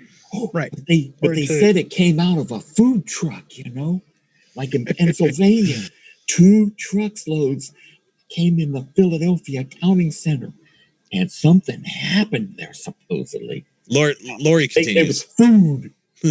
How can you see the ballots if you are 6 feet away? Bitch, 6 feet away is not that far. You don't need to actually look at the bubbles marked on the ballot there, buddy. I don't know why you were all freaking out about the Insurrection Act because it's not been modernly used. If Biden gets in, they will be doing search and seizures and making you pay for illegals' health care. Okay, I'm fine with that. You know what? Not search and seizure, because that was the New York fucking governor that did that, and I've been against that since it fucking got implemented. Because, gee, I wonder who they're going to be targeting most of the time. You know? Yeah. But anyway, making you pay for illegals' health care. If the illegals are getting it, guess who else must be getting it? We already do. This guy. And here. I'm fine with that. I'm fine with it because they're here doing jobs I don't want to fucking do. Okay. If Biden gets in, I already said that part. While they tear down the wall and take away your gun. I don't have a gun. You can't take away something I don't have. Because that other guy, he came over and accosted my wife and took all my stuff and broke my shit. Never mind. Look at California and New York, where they are soft on crime and high on taxes. Bitch, please. The fucking NYPD is the size of the army. Sure, you know? And here in Los Angeles, Mayor Garcetti has proposed his new budget. Guess who gets a nice big increase? It's called the LAPD. And it finishes off by saying, that is what the left wants. Yes, they want you to come take my gun. Take my gun. I mean, just crazy idea. I'm ready to get my gun. Why don't you these people? Why don't you start by asking what the left wants? Yeah. Instead of telling us. And then when they answer you, realize that they're not lying. They want you to be able to, enjoy the fruits of your labor. They want you to be able to have a good education. Oh my God, the people that are pissed off about Biden wanting to relieve college debt. They're like, how come I had to pay for mine? How come you guys get it for free? It's like, it's the trolley problem, but the trolley ran over like 50,000 people already. Yeah. And they're trying to say, we could stop it if you just throw the trolley on the other track over there. Otherwise, it's going to continue rolling over all these other people, but exponentially worse because the debt is getting worse. Or you could say, no, that's not going to happen. And they'd be like, fuck you, I've already paid for it. Die, motherfuckers. Yeah. That's what we're seeing from a lot of these people. So, God, it's ridiculous. So that's what we got for comments from trolls. There was another good one. I don't know. We might have to save this one till when Felicia gets back, because it was somebody talking about white privilege and how come they didn't get to use their white privilege at all when they're 50 years old. But that's such a good one though. Yeah, we're gonna tease you on that one. That's a long one, and I'm not gonna use the person's name because I don't want them to feel terribly bad. But at the same time, it's like, and that can be its own segment. That could really just be its own segment. I'm 64 and I never got to use my white privilege. Fine, you know what? This is the very end of the show that people are normally listening to this during the week. So if you happen to hear it earlier, you've already heard it. But if you didn't, keep listening, because maybe we'll bring it around one of these days. We'll see it. Okay, good there. I can unmute everybody real quick. Anybody need a pee break, or we? Yeah, let me just do a quick pill break here. I should go take care of mine real quick and get a soda so I can get some caffeine in me. Be right back.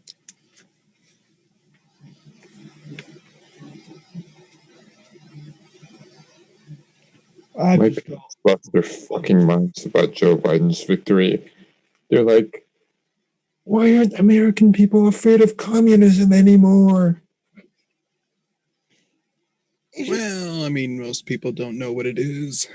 Well, they also said that about about Korean politics too, because they're pretty astute about Korean politics since that's from, and they also had their own elections this year, like in the middle of this year, and they're like, oh, those young people, they're not afraid of communism. What's wrong with them, or something like that. Speaking of communism, I'm hearing a little fat boy that's executing people again up there in North Korea. Yeah. Yeah, that's how he's taking care of COVID. Well, yeah, but the thing is, you can't, just because certain politician is left, you can't really equate them with communist. That would be Trump if he had another 4 years. Oh yeah, if he could, oh yeah, he would. I've just Googled election court cases. 37, and he's lost them all. Yep, 37-0. 37 for 0, and he's still, apparently there's some still out waiting. Yeah, there are 13 more lawsuits out. That he's going to lose. Oh yeah. He never gets tired of losing. Well, see, he's the world's second best runner-up. Isn't he just wasting all of his money by now? I mean, it's not his money. He's doing this because he wants to fleece the flock. Yeah, he's sending out. You should see the letters that he's sending out. Oh yeah, my relatives have gotten them, saying that it's a 9-for-1 match. And I haven't seen your name. Yes, the writing on the wall. It was funny because one guy put his name down as "fuck you," and the letter comes back as "dear fuck." Not Mr. You. No, dear. Being awful familiar, aren't they? I just can't get over the number of people who think that Biden is left wing, or that a Biden wing is left wing. It's like, oh, fuck off. Well, I mean, it's perspective. Politics is so far to the right. Yeah, Biden is soft right at the most. No. If American politics is so far to the right that if Boris Johnson ran for governor of California, he would get like around 40% of the vote, and that vote would be coming from left wingers. That's how right the American politics are. The Democrats are center right. The Republicans have become like Monty Python's silly party and very silly party. Fucking nuts. Yeah. We are so far to the right. Can you explain? I mean, there used to be something called liberal Republicans like Nelson Rockefeller, Hugh Scott, Charles Percy, and John. The whole bunch of them. Dirksen. I mean, they used to be on at least in the moderate part of the Republican Party. They started to get purged out under Nixon. Can you explain this though? As I said, I was with a tosspot from bloody Corpus Christi all the last fortnight, and we were talking. I've got to go for an operation next week, and I was saying that it's fun. The NHS is fantastic. It saved my life, and the NHS is crap. We've the best health system in the world. His wife. How much do you pay to your health The care system? Republican bullshit machine keeps telling the American people that you folks in England have to wait, and you wait, and you wait, and you have to wait. And not only that, but your health care is rationed, so you have death panels there deciding who lives and who dies. This is what we are told through our corporate controlled conservative press. Because I got in the same thing. Right, I'll tell you exactly how it works. I'm doxing myself a bit, but not too much. I had a very bad accident in 2014, and they had to take part of my rib to repair my pelvis. The rib that they took part of is now curling outwards as it's healing. So I've got all the ribs are flat apart from one that sticks out. And they've ummed and ahed about what to do with it. And they've decided now the best thing is take it off before it breaks and goes into your lung. Right.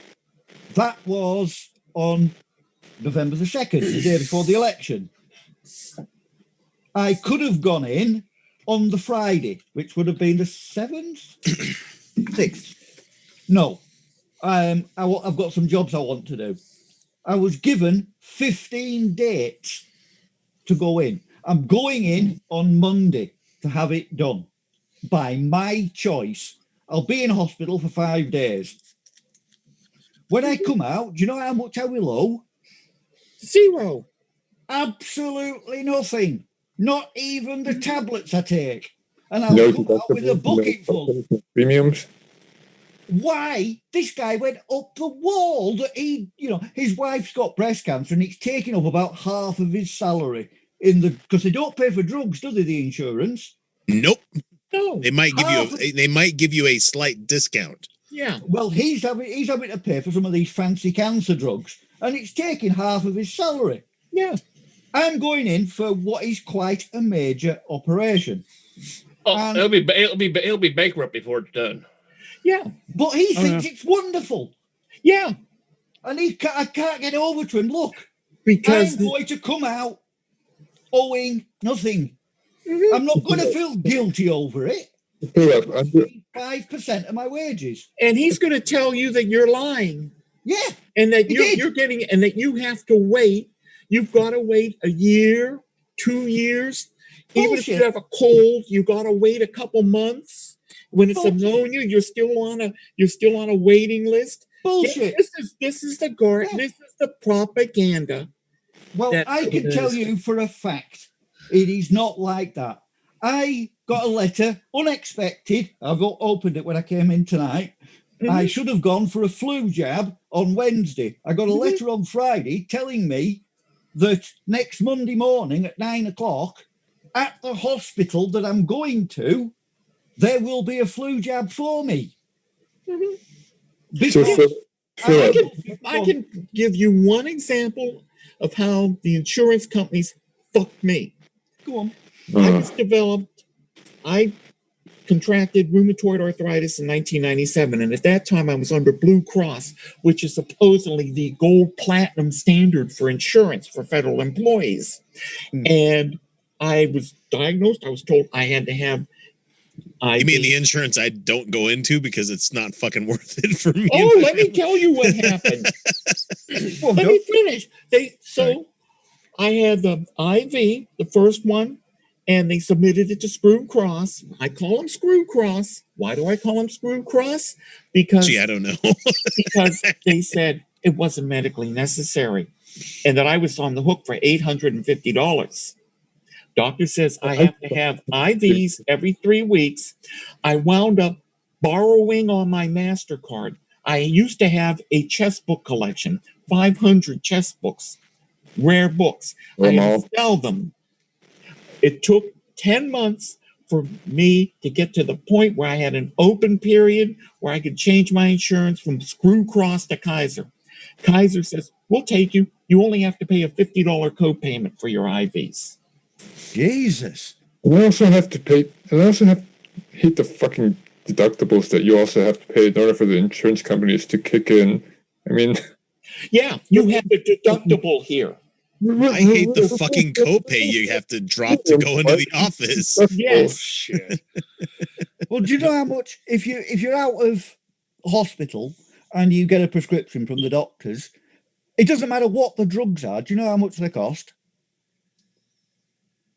15 quid? I don't know. I would certainly hope zero. About $10 for a prescription. Oh, I wish that. I'm right now. Doesn't matter what it is.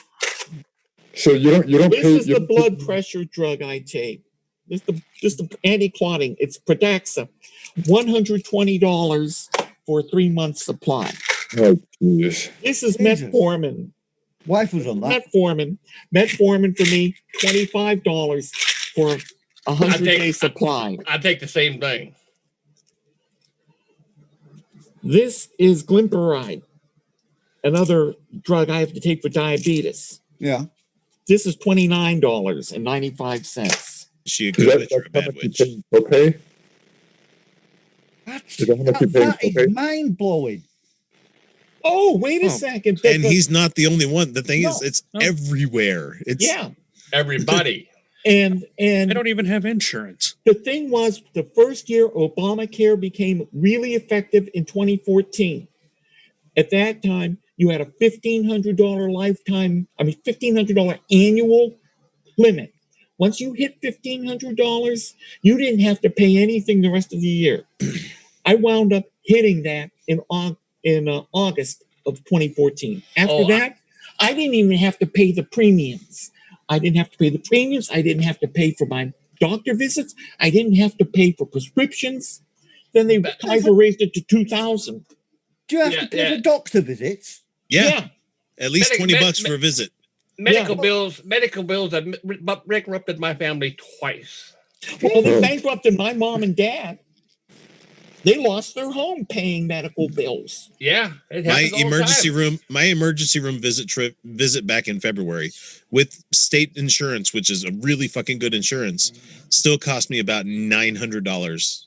Oh, that's idiotic. Not including fucking if they die, medication that I had to have. And the fucked up thing is, Phil, the fucked up thing is that you're sitting there dying on a fucking hospital bed, and the people in the people in the hospital are coming by. How are you going to pay for this? How are you going to pay for this? They have people shaking you down the moment you're fucking dying on a bed somewhere, and they're coming over to you like, well, if you're willing to pay 80% now, we'll forgive the other 20%. You know. They treat it like fucking pizza restaurants where you're going to get like a 2-topping for free. You know, if you die of Medicaid, it'll take care of the ambulance and the hospital. After Medicaid puts a lien on your property. Yep. I don't have any property. Sorry, go ahead, let Celia talk, and then we got to get to the show. A couple of years ago, my mom had seizures. She collapsed during work, and she had to be rushed to the hospital. And she was there for like about 2 or 3 days. The doctor suggested that, she had to stay for at least, she should stay for at least like a week or so. But, after 3 days, my mom wanted to get the fuck out of there because she did not want to stay another night because she knew that it's just going to rack up the costs and all that. And we didn't even have insurance at the time. That's one of the reasons we are as fucked up as a nation as we are, because we are incredibly unhealthy, incredibly over leveraged, incredibly broke.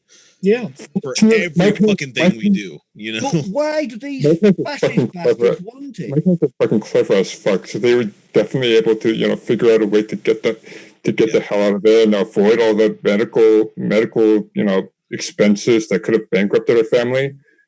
Oh, Here's the thing is, like, she probably needed the care, but the problem is that we have to kind of, like I was talking about a week or so ago, where I had my wife drive me to the hospital instead of a fucking ambulance because I didn't want to pay the $3,000. The ambulance! Oh my fucking god! Hang on, X. Hang on, Phil. What are you going to say? Oh, right. My next door neighbour, lovely lady from Zimbabwe. She fell and couldn't get back up. She's broken her hip 6 months ago.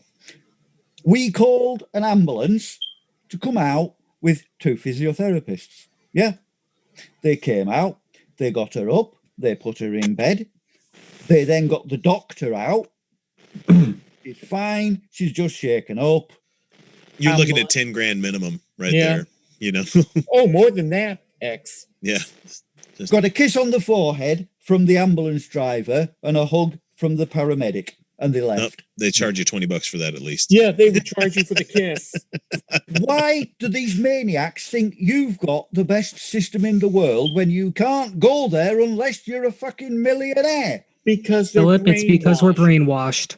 It's good for them. Establishment Democrats also lie about how we can't afford single-payer healthcare system when we have a fucking military that's like $600 billion. Well, yeah, it's 700. Yeah, 750 billion that we can afford it. We can afford it. Our priorities aren't fucking there because it's making rich people more money. That's all it is. It's just rich people making more money. I think it's just fine if we could just cut back on the military spending a little bit and reallocate some of that to healthcare, maybe. Celia, why do you hate our soldiers? Why do you hate our soldiers? That's what we're gonna hear. That's what you always hear. I'm just I'm just saying. I think we'll be just fine if we could just cut back on the spending. I mean, I heard that so much of that spending is going to waste anyway. So cut the military by half and think of how much you could do with all that money. Well, I mean, cut take it by an education. eighth and imagine what you could do with all of that money. We need to get to the Nazis, so let's go ahead and get back to the show. So I'm going to mute you guys. Good timing. The churches. Nazis are fun. Tax the churches and pay for your health care. That's my solution. It would be nice. Yeah. but then if you tax. Oh, sorry, Silly. I didn't mean to cut you off. We got to get to the next segment. Okay, Joe, did I accidentally mute you too? Hang on a sec. Let me unmute you. I don't know how that did that. Okay, hang on. Ask to unmute. There. Can you hear me now? Yeah, I can hear you. You're good. Okay. Okay. Sorry, I didn't mean to cut you guys off. I thought we were going to move on. So please don't take it personally. We just got to move on because otherwise I could do this all fucking night, but we got at least 4 more we need to record before we're out of here for tonight. So here we go with this one. A person by the name of Noah the Mac, who is a hip hop artist on Instagram. Doesn't matter what level of success they're experiencing or not. They're a hip hop artist, just like I am a podcaster. You're a podcaster, whether or not you do a good podcast or not. If you record a podcast, then you're a goddamn podcaster. Anyway, Noah the Mac was walking around somewhere in the San Francisco area and confronted an individual placing swastika stickers all around town and captured the confrontation on a video. And I watched all 9 minutes of this thing, and it was glorious. It was great. So here's Noah the Mac talking about this whole thing. He says, caught a racist putting up Nazi stickers in Fairfax. What the fuck? Yesterday, I was walking around downtown Fairfax with my girlfriend and puppy when we saw a guy putting up stickers all over town. I didn't really have a problem with the fact that someone was putting stickers up because most of the time there's a good message behind the stickers, like Black Lives Matter or something else that conveys a positive message. Also, Fairfax is a historically artistic town, and all of my life, nobody has ever cared about street art because it's what gives this town character and has never been hateful or a negative thing here.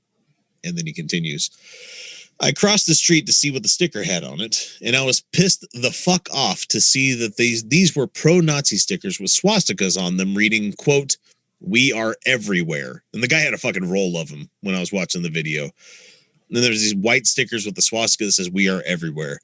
I tore the sticker off, threw it away, and followed the guy down the street with my phone for about 20 minutes, telling him to get the fuck out of my town and to throw that racist shit away on the way out. He was wearing sunglasses and had a Nazi SS on them and had a Nazi pin on his jacket.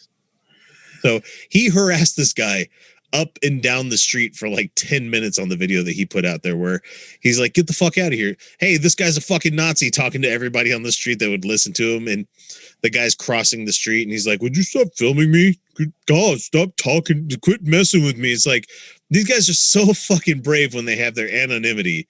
But the minute that you drag them out into the sunlight and be like, hey, I caught you on video doing some horrible shit, now you're going to face some consequences for it. He's like, stop it. Leave me alone. God, you guys, quit being so mean to me. I'm just a Nazi. And he's like, it's just an ideology. It's just an ideology. It has nothing to do with hate. And it's just like, yeah. Right. And then later on, he gets to the parking lot where the guy obviously had his car. And he's like, quit taking films of me. You're just going to follow me until you get my license plate number. And he's like, that's kind of the point there, buddy. You know, it's like, I'm about to make you famous. Why don't you? And he asked him multiple times, why don't you take that fucking mask off? Why don't you take that mask off and let everybody know who you really are? If you really believe in this shit, you should be willing to stand up for it. And the guy was just like, stop it. Leave me alone. It was so good because you just get this Nazi that's fucking shrinking away because he doesn't have his strength in numbers and he can't actually fucking throw a fist or anything like that. He's just putting up stickers around town saying we are everywhere, except I'm by myself and I can't defend my beliefs at all. So let's see. He continued posting stickers around town and Mohan followed him and ripped them down. He says like, not in my city.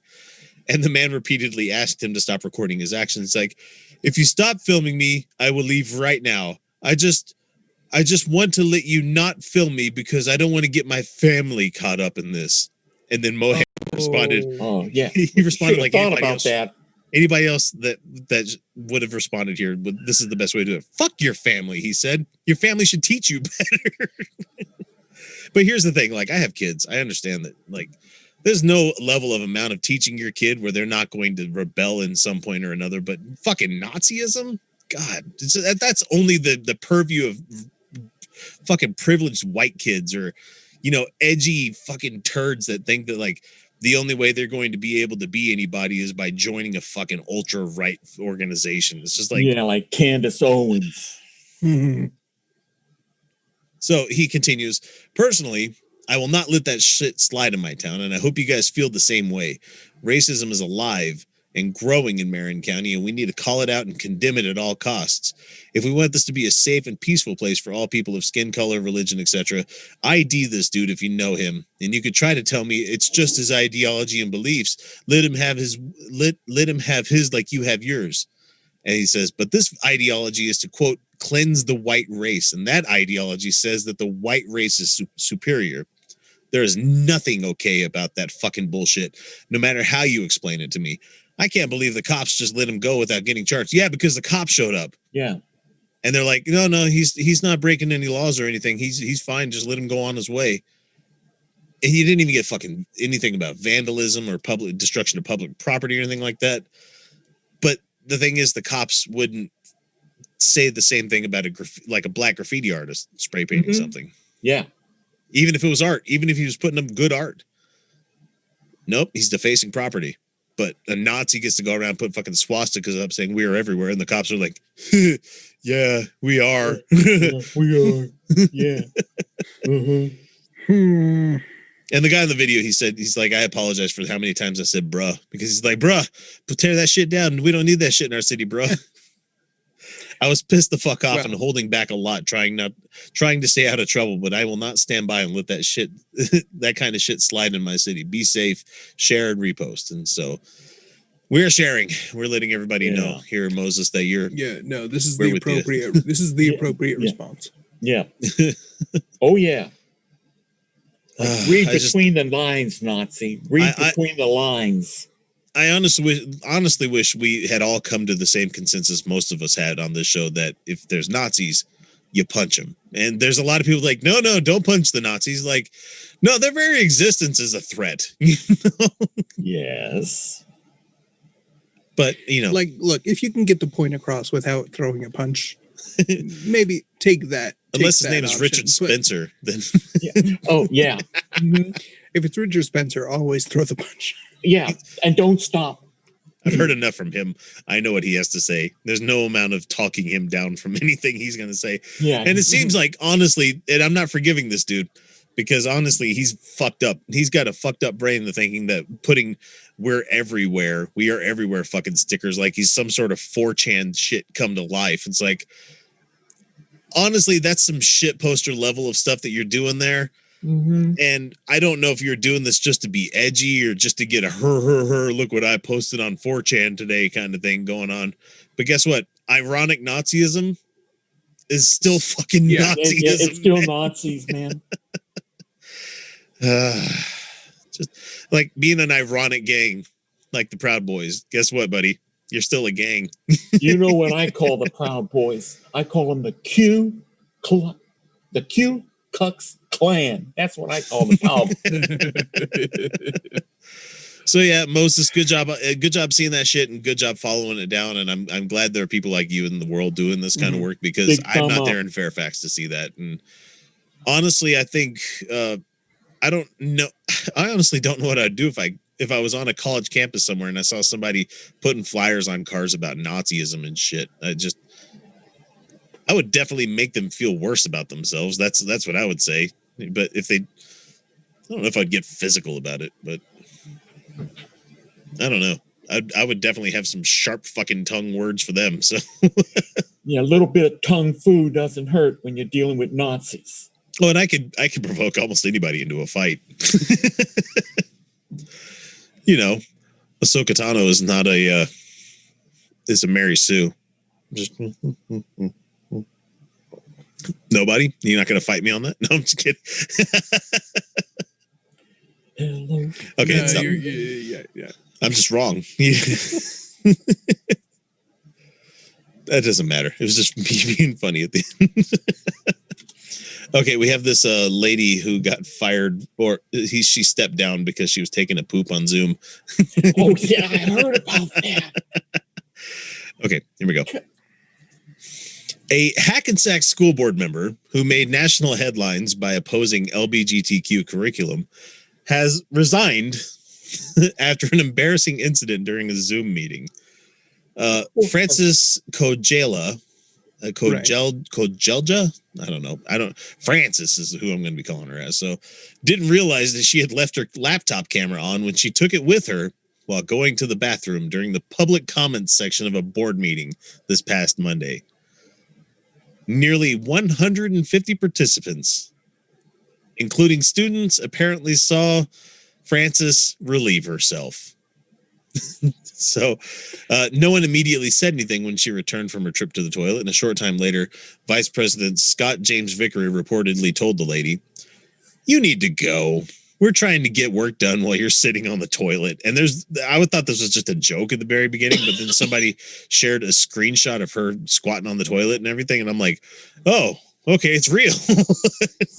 Yeah. No, just don't. You don't. Why did you take the laptop into the bathroom? Second, there's like a little slider when you're on a PC when you. Oh, most of them, most new ones, have the option to the privacy thing, yeah, to cover the camera.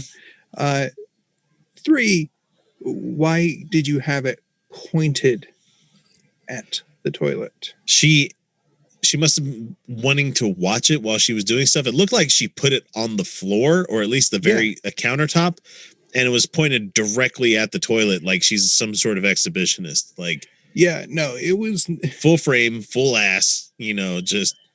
So she wanted to do pink flamingos in real life and wound up. Oh, God damn it, Joe. Eat shit. No. So, Board of Education President Lancelot Powell later said that Frances couldn't be removed because she was an elected official. And he said, "We can't make her resign. None of us can kick off a board member," he said. But early Tuesday afternoon, the board announced that the trustees have received a letter of resignation. So it took her just one day to resign. And Miss Frances was effective on November 24th. The remaining trustees must fill the vacancy within 65 days or so, blah, blah, blah, blah, blah. So she made headlines. Frances made headlines last year when she called new state laws that require teaching LGBTQ history as repugnant. "I have every right as a parent to not have my child participate in something that I do not think is suitable as part of the public school curriculum. Like taking a greasy shit on camera.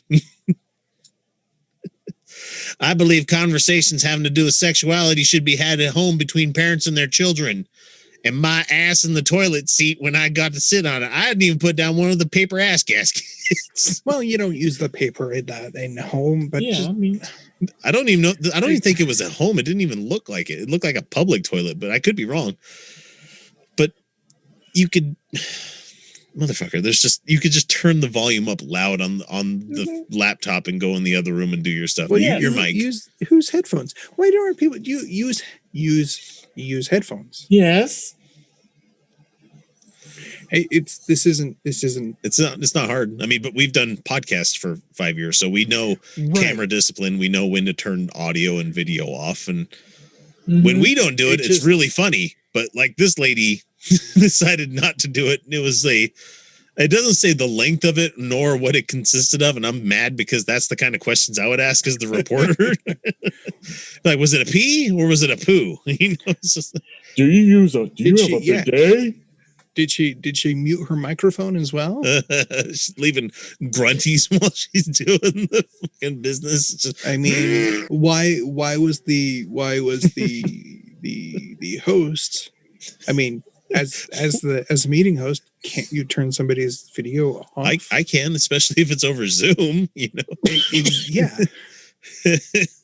I mean, there's so 150 people, and when she came back, nobody said anything. It's just like, if my ass would have been on the public comment section, Feel like, okay, it just did you spray the room? Did you wash your hands, you dirty bastard? it just I certainly hope she washed Mr. Hands when Did she you- was finished. Did you leave a fucking courtesy flush? it still blows my mind that there are people that do not treat every webcam on the computer, on a laptop, on what it like they have the potential to be on Yeah. at all times. Oh my, I just thought of something. Did she kill the tidy bowl man? Well, toilet duck's not going to be able to take care of that stain. That's all I'm telling you right now. It's just so thankfully she's not there on the school board anymore. But the fact is, it took just public embarrassment for her to leave instead of feeling bad about your terrible fucking role in society. You know, brings a whole new dimension to the term Game of Thrones. You don't talk that way to me. I'm the president. You never talk to the president that way. I can't sideline listen to Tiny Table Trump. I just can't. I can't do it. Though that's the best image I've had all this week. That's been just fucking great. Did you see it with the play school kid? Yeah. I mean, the funny thing, I guess the funny thing about it is it's not even that really, it's not an unusually small table. I mean, it's been used frequently. It's not uncommon. But for some reason, he made it look so ridiculously small. You know what else I caught? I caught that the tree, remember the Christmas tree that was next to him? No decoration. So I'm thinking to myself, did he pocket the money for the tree decorations? Did he rip that off too? I have to do all this Christmas shit. No one likes to do Christmas. Yeah. Bullshit. It's bullshit. Fucking Christmas. Who gives a fuck? Yeah, the war on Christmas is happening within your own home. Right. I mean, they could have at least put a couple of Starbucks cups on the tree, you know. As long as you write Merry Christmas on there, because that's what you're supposed to tell them what your name is. Thanks, Josh Feuerstein, for that one. You know. Do you remember back when that's the kind of thing we would talk about on the show? That's back before we had the fucking Orange Menace as the president, where we just laugh about Josh Feuerstein blowing his gasket over. You know, before the modern rise of fascism in the United States. Yeah, sure. Mm-hmm. You know, the sleeping, not even a bear, the sleeping fucking warthog woke up about fascism in the United States. Yeah. You know, that would be the symbol of it. It would be a pig.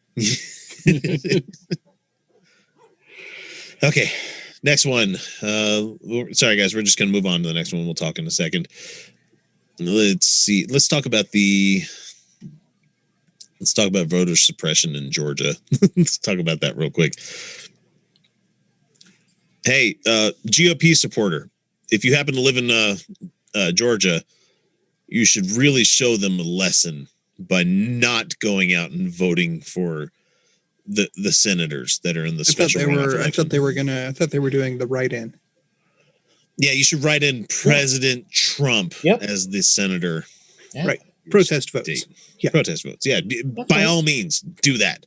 Mm-hmm. Roger Stone, you know, that guy that's on Alex Jones' show, among other news shows, whatever you want to call those organizations. The guy that has fucking Nixon tattooed on his back. You should do everything that man says. The guy that looks like a personified version of the Penguin from the comics. Actually, the Penguin's got more style than he does. Yeah, Penguin has class. Yeah. He makes Fat and Ugly look good. Roger Stone just looks like a sugar daddy that's been left out in the sun for too long, and a couple of birds tried to peck at it, and then they threw it into a fucking suit. That's what you got with there. He's just. Yeah, I haven't been able to really pin down what he looks like. No, you don't. I saw him I saw the thong shot. And no, he's a baked potato that exploded in the fucking pressure cooker. That's what he is. Exaggerated drink for fucking purpose there, because I've had a couple of potatoes explode in the pressure cooker. I'm like, fuck, how am I gonna? I guess I can mash it. So anyway, conservative operations and a super PAC with ties to the infamous GOP dirty trickster. I'm sorry, criminal. Yes. Fucking Yes. Roger Stone. Don't Yes. call him a dirty trickster. Convicted felon. Appeared to be calling for Trump supporters to punish Republicans by sitting out Georgia's critical Senate runoffs by writing in Trump's name instead. And though their efforts remain on the party's fringes, the trajectory of the moment has Republicans fearful that it could cost the GOP control of the Senate. Good. Good. Do it. That's right. Right. Hey, and if you don't want to write Trump in, hey, you can always write Kanye West in. I'm very thankful to be your senator. It's just, well, what's really ridiculous is you guys you already voted. You don't need to do it again. Yeah. Come on. Runoff elections are for fucking liberals. That they're No, it's really just, look, it's just a chance for the people who didn't vote to finally get in there and vote. You already voted. You don't need to do it again. You don't need to do that. Right. Yeah. But then again, all of you progressives out there, all of you, communists and all you, whatever you want to call yourself, you shouldn't go. You should totally just ruin your afternoon. Just take an afternoon and go vote, because you know what? You don't have to, but you can, because I know a lot of you stayed at home to begin with anyway, right? Yeah. Mm-hmm. Right. Oh, fuck my eyeball. I'm winking too hard. Okay, so the most aggressive call to boycott or cast protest ballots in the two runoff races has so far come from a dormant pro-Trump super PAC with ties to Stone, which unveiled a new initiative to retaliate against the Republican Party's supposed turncoats by handing Democrats control of the U.S. Senate. No, don't do that. Don't throw me into the briar patch over there. No. Come on, Brer Bear. Don't throw me over there. A new website that says it was paid for by a group called the Committee for American Sovereignty is encouraging Georgia Republicans to write in Trump's name on both of the upcoming Senate runoff elections, which would be weird. What if he won senator in Georgia? Would that keep him out of prison? I don't know. Wait, no, he wouldn't be executive privileged anymore. He would just be legislative privileged. And there ain't no such thing, except for you calling another congressperson an asshole on the Senate floor. Which he probably would. Let's see. I already read that part there. It says the PAC argued that doing so will show support for the president, in addition to forcing Republicans to address the wild election fraud conspiracy theories floated by Trump supporters. Yeah, that's gonna. Yeah, you writing in a candidate is going to show us that there's election fraud. You throwing the election for the Democrats is going to show election fraud, because this is 5D chess. I can't follow this. Yeah, you can't really argue with that logic. I mean, we're talking. Show us how bad that voter fraud is. Show us how bad that is. Vote Trump as often and as many times as you can. Republicans in Georgia. Spoil your ballot. Don't just write Trump in once. Write it twice. So the group wrote in its new website, "Write in for Trump for GeorgiaSenate.com." That's a way too long of it. Someone's going to fuck the spelling up on that, and it's going to lead to porn, which I'm cool with. But it says, quote, "We will not stop fighting for you, the American patriot, against the evils of socialism and inferior religions," which is really an interesting terminology. Inferior religion. Let me guess. Jews are number one on that list, huh? No, it's probably anti-Islam, because they've just done away with the dog whistles at this point, isn't it? It's just straight up fucking bigots and they always have been, but now it's just like the mask is off. Right. They tossed away the dog whistles, and now they just use a bullhorn. They've got the loudspeaker. They've got the loudspeaker on top of the car that they're driving around the town square. Yeah. Mm-hmm. Yeah, they're eventually going to start lining up the megaphones like Bart Simpson did, where testing and it blows all the fucking windows out. Yeah, okay. Paul Jensen, an attorney for the Committee for American Sovereignty, who describes Stone as a, quote, longtime client. You're just suckling at that fucking the sack of money. That's all you're doing.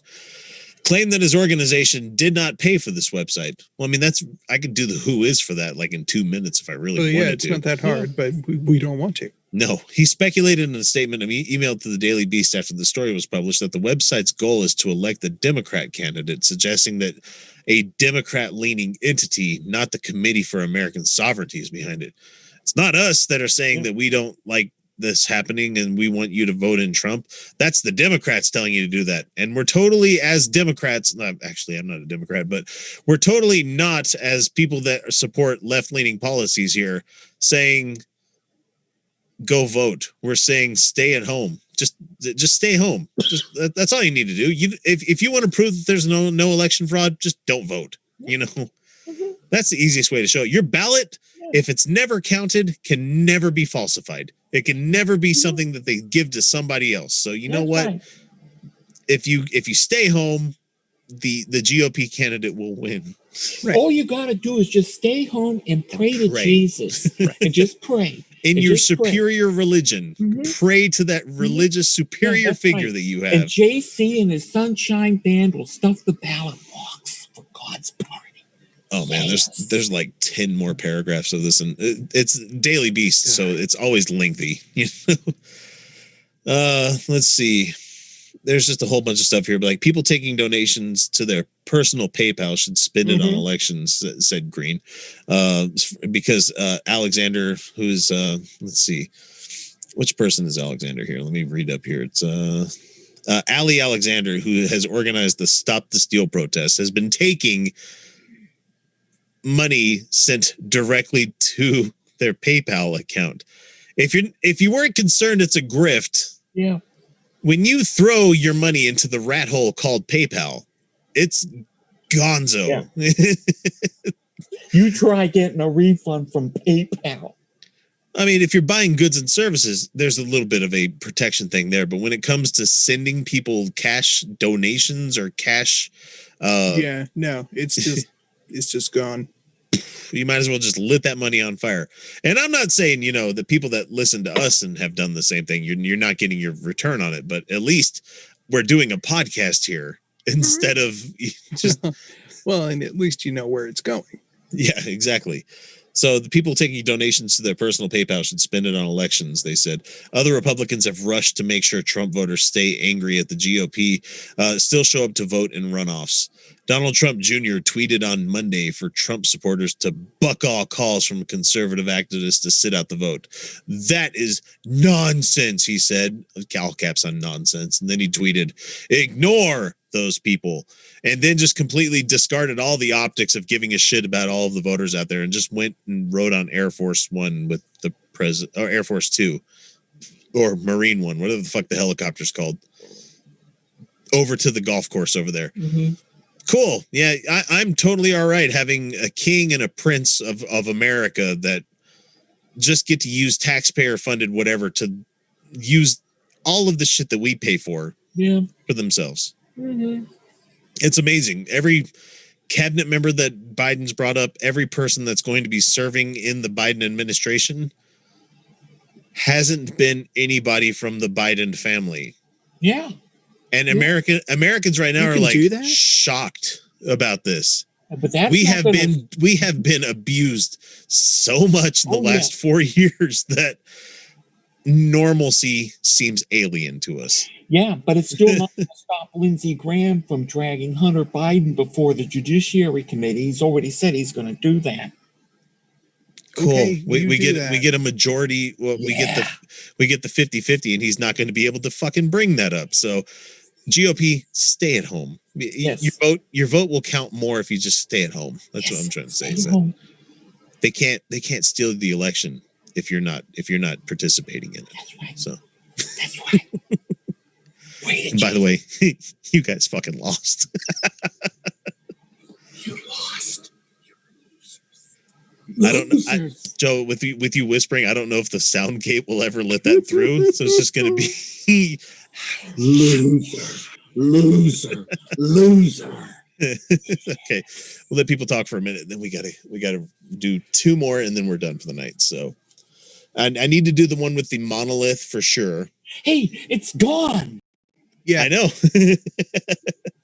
So we'll talk about that one, and then potentially there's an Answers in Genesis video that I pulled up about, will the universe remember us after we're gone? And that's a quick answer. We should. Who cares? I would love to just be like, no, okay, and then just play the fucking credits. But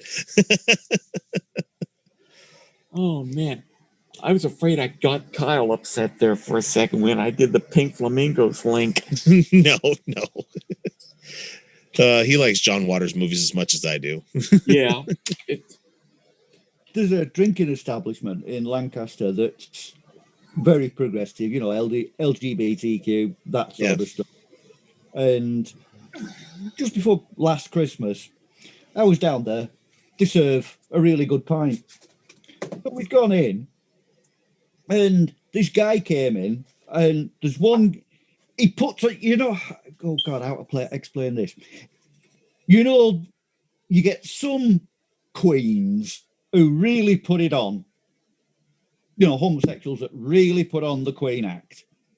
There was one guy in there deliberately doing it. Flaming. That's what you're trying to say, I guess. Yeah.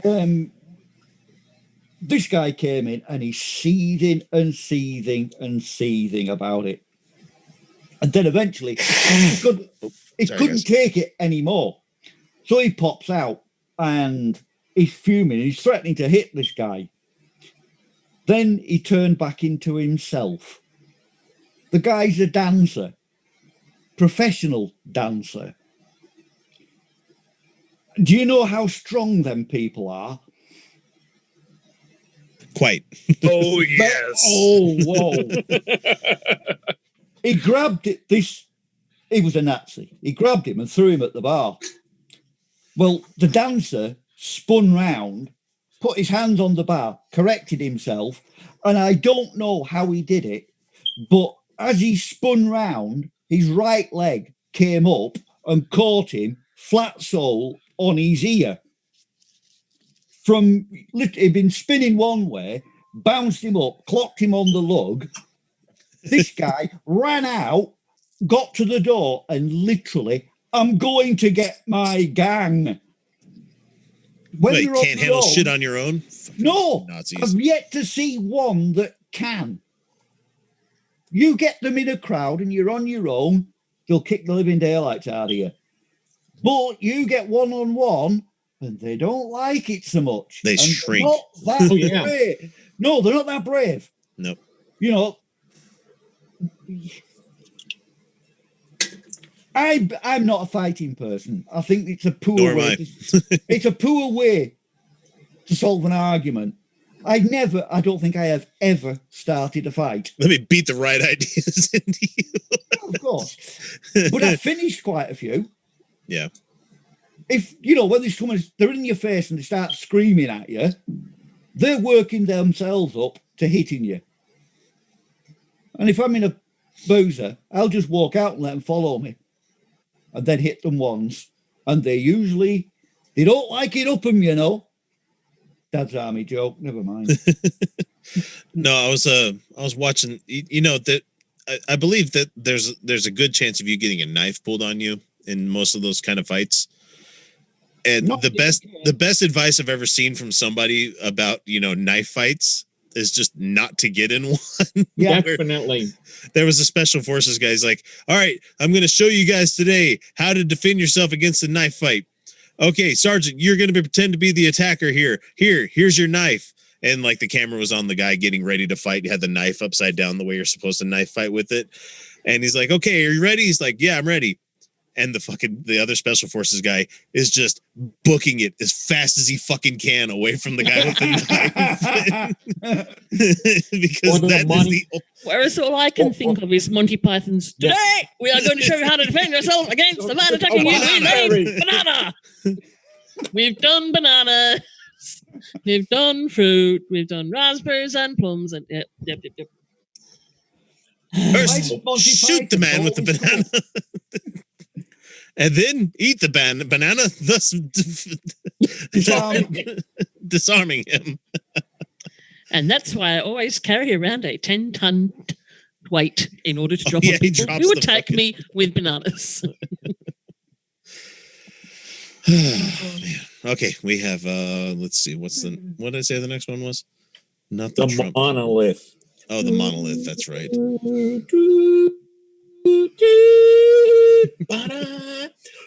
boom, boom, boom, boom. I love 2001. Versus And somebody got Monolith. it wrong. Somebody got it wrong when I was reading the "It's Gone Now" news item, and they're like, "Oh, the monolith is no longer in Utah. Now it's probably out there somewhere near Jupiter." I'm like, "No, it goes to the moon next, you dummies." All right, Wait, X, is monolith code word for dildo? in my world, Yes. get the monolith. All right, here we go. All right, let's see. Well, at least no, Joe, at you're least still we didn't say Tower of Power. I mean, So when we're recording this right now, we know already that this is no longer a story. It's an interesting story because we live here and a lot of people are talking about it like, oh my God, Utah Outcasts. Have you guys seen this? Like, yes, Yeah, pretty we- much we anything just- involving Utah news we've seen, especially stories that make it into national news and international news. So, and keep in mind, folks, Utah is a big fucking state. It's big. It's not. It is. I mean, there's a whole lot of nothing here, which There's, what you there's can a see, lot of there's a lot of nothing. Yeah. which is what you got from this news item that we had here. Someone sent me this from ancientorigins.net, which I was like, this is an interesting take on this whole thing. And I don't know if they're a legit website or not, but it sounds to me a little bit Fox Muldery, but a little bit. I want to believe levels of stuff. So a mysterious metal monolith has been found in a remote area of Utah. And just so you guys know, and we're doing this ahead of time, we know it's been removed. It's no longer there. The people that were going to go see it, it got taken away and it's no longer there. It's not a Sony remote control there, Joe. Let's see. State wildlife officials came across the enigmatic object in a desolate area that is little visited. You could say that about most areas, including the populated towns in Utah. That is a very desolate area that is little visited because there's not a lot of people living in the state. It's a joke about the fucking state. Come on. Let's see. The Utah metal monolith, in quotes here, is baffling officials and has prompted a wave of speculation on the internet. And what's the Occam's razor for this one? Your guys' opinion. What do you think this was? I think it's just an art installation. That's all it is. It's just somebody put out a metal monolith is what they want to keep calling it here, but it's not the same as 2001. So I hate that people keep drawing that same conclusions. Like this thing was shiny and, kind of rectangular, but more like a stick of gum rectangular and not the fucking Han frozen and carbonite size of yeah. Huh. No, Anyway, I think it's just an art installation, but it was. I wonder if the golden plates at Nephi was hiding in that.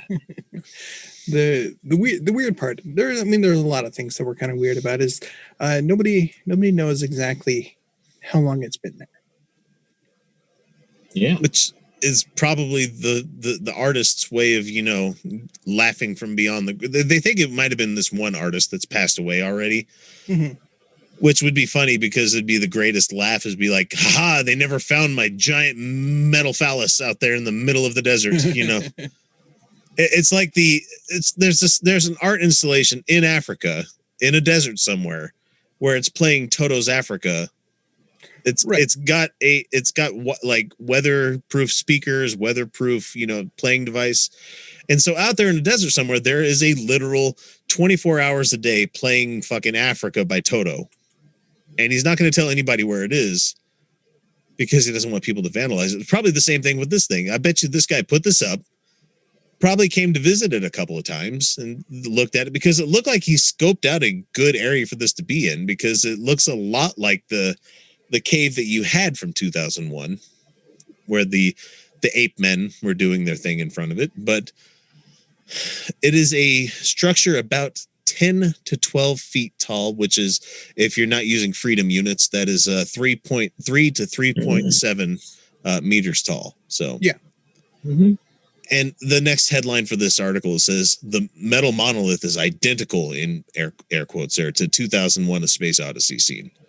No, it's not. It's not quite rectangular enough. And, it had to be. Arthur C. Clarke had it a different shape to begin with, and it was Stanley Kubrick that changed it to the imposing fucking rectangular structure that he had.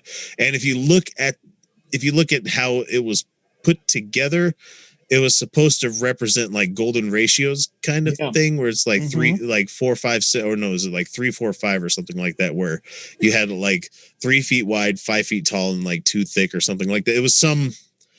There was a meaning behind it, and I read a couple of people that wrote their doctoral theses on 2001: A Space Odyssey, and it's supposed to represent the person in that movie realizing that they are part of a movie because it looks like a cinema screen that's black. Interesting thought, but I don't think that's what it is. It was supposed to be in the book something that urged humanity or urged whatever species was there that came across it to help them on to their next steps, which is why you get the ape cracking bones with the other bone after he touches it, because they've learned tools.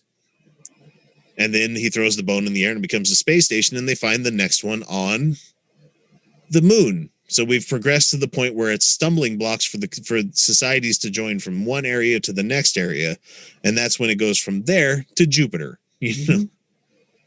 Which is supposed to help us show that we can do interstellar travel, which is when we would touch the next monolith, and that's when Dave becomes the Star Child. Spoilers for a fucking 60-year-old movie. That's a good fucking movie, though. You can watch, if you watch that on Blu-ray, you would swear, besides a little bit of the technology looking a bit dated, that could have been made last year, especially like the spacewalk scenes and stuff like that. It's a fucking fantastic movie. Yeah. So are you gonna spoil 2010 now too? The one that Kubrick didn't do that one. No.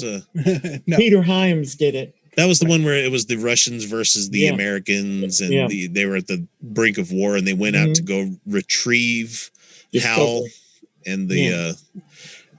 Okay, so if you want that spoiled, the aliens caused the monoliths to turn Jupiter into another sun, and it says all of these planets you can have except Europa, leave that to us, kind of thing. That is ours, and that's supposed to be alien life blooming in the. I never read the book for that one. Weird. I did read 2001, but I never read 2010. So I did. Yeah, any good? Worth it? Well, it was interesting. It's an Arthur Clarke book, so it's probably good. But Clarke actually did some subversive stuff in the book when he named all the Soviet astronauts against Russian dissidents. He gave them the names of actual Russian dissidents. Nice. I mean, I liked his book Childhood's End. That was my favorite Clarke book. So they're apparently making a movie for that one too. But God, I don't know. That needs to be told in like long form story, like a Netflix show. But yeah, I think so too. Okay, so the monolith was made of a solid block of metal and is a rectangular cuboid. It is not decorated, and there's no writings or symbols on it that could indicate its origin or purpose. It's just to troll people on the internet, Essentially, yeah.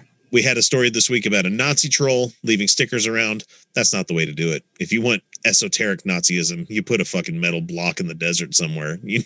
Yeah. I'm joking. I don't want fucking esoteric Nazism anywhere. God. Oh, that'd be a terrible fucking type of art style. Yeah. It'd be Hitler's landscapes that he did, just left in weird places. Oh, jeez. The man that couldn't make a fucking line match up because he couldn't do, 3/4 angle lines going away from isometric lines going into. Never mind. I've looked entirely too much at his fucking pictures of like buildings and stuff. It just there's a reason he got rejected by art school guys. Yeah. Okay, so he let's see. The helicopter pilot Brett Hutchings, who was one of the first people to see the metal monolith, said, "That's been about the strangest thing I've come across out there in all my years of flying." The monolith was first spotted by a biologist who was a passenger in the helicopter. They were counting bighorn sheep, I think. Yeah. And they didn't want to let anybody know where the coordinates were because they didn't want people coming out and finding this thing. But yeah, but it's not hard to find. Sure enough, they found it. Yeah, Arduin sent us in our chat. He sent me those links directly, and I'm like, oh, well, would you look at that? You can see it on the fucking satellite. Yep. So when the helicopter passengers arrived at the site, 2 of the crew dressed in overalls reminiscent of spacesuits. No, come on, guys. Clambered on top of each other to see over the monolith, and it says acting like the ape men in the opening scene of the 1960s. No, I don't remember them human laddering themselves to touch the monolith, but they kind of, but yeah. We were kind of joking around that if one of us suddenly disappears, then the rest of us make a run for it. That's a funny fucking line. Yeah. It's like that thing where you find a cardboard box in the middle of a parking lot somewhere and be like, that could be a kid that's in there, or it could be $1 million. Most of the time, it's just an empty cardboard box. Yeah. Sometimes a surprise is left in the box, too. Yeah, giant turd. Always kick the box. It's just no. Good if rule. the box kicks back, then you got a real problem. No. However, the slab is most certainly not something from space or created by a mysterious race. How do you know? Yeah, it's gone now. Going out on a limb there, are we? Yeah, and it disappeared in the night too. Only thing that's left there is like a triangular piece of metal underneath where it was. So, the helicopter pilot told CNN that I'm assuming it's some new wave artist or something. Somebody that has a big 2001 The Space Odyssey fan. Some people believe the slab is similar to the works of John McCracken, a noted minimalist sculptor. He died in 2011, and his works have fetched hundreds of I don't care about how much art costs. It's fucking money laundering. The Guardian reports that McCracken's gallerist, David Zwirner, did not immediately respond to requests for comment. That's not a reason for you to think that there is actual conspiracy here. It's just, that's crazy. I'm not going to talk about this. So... Yeah.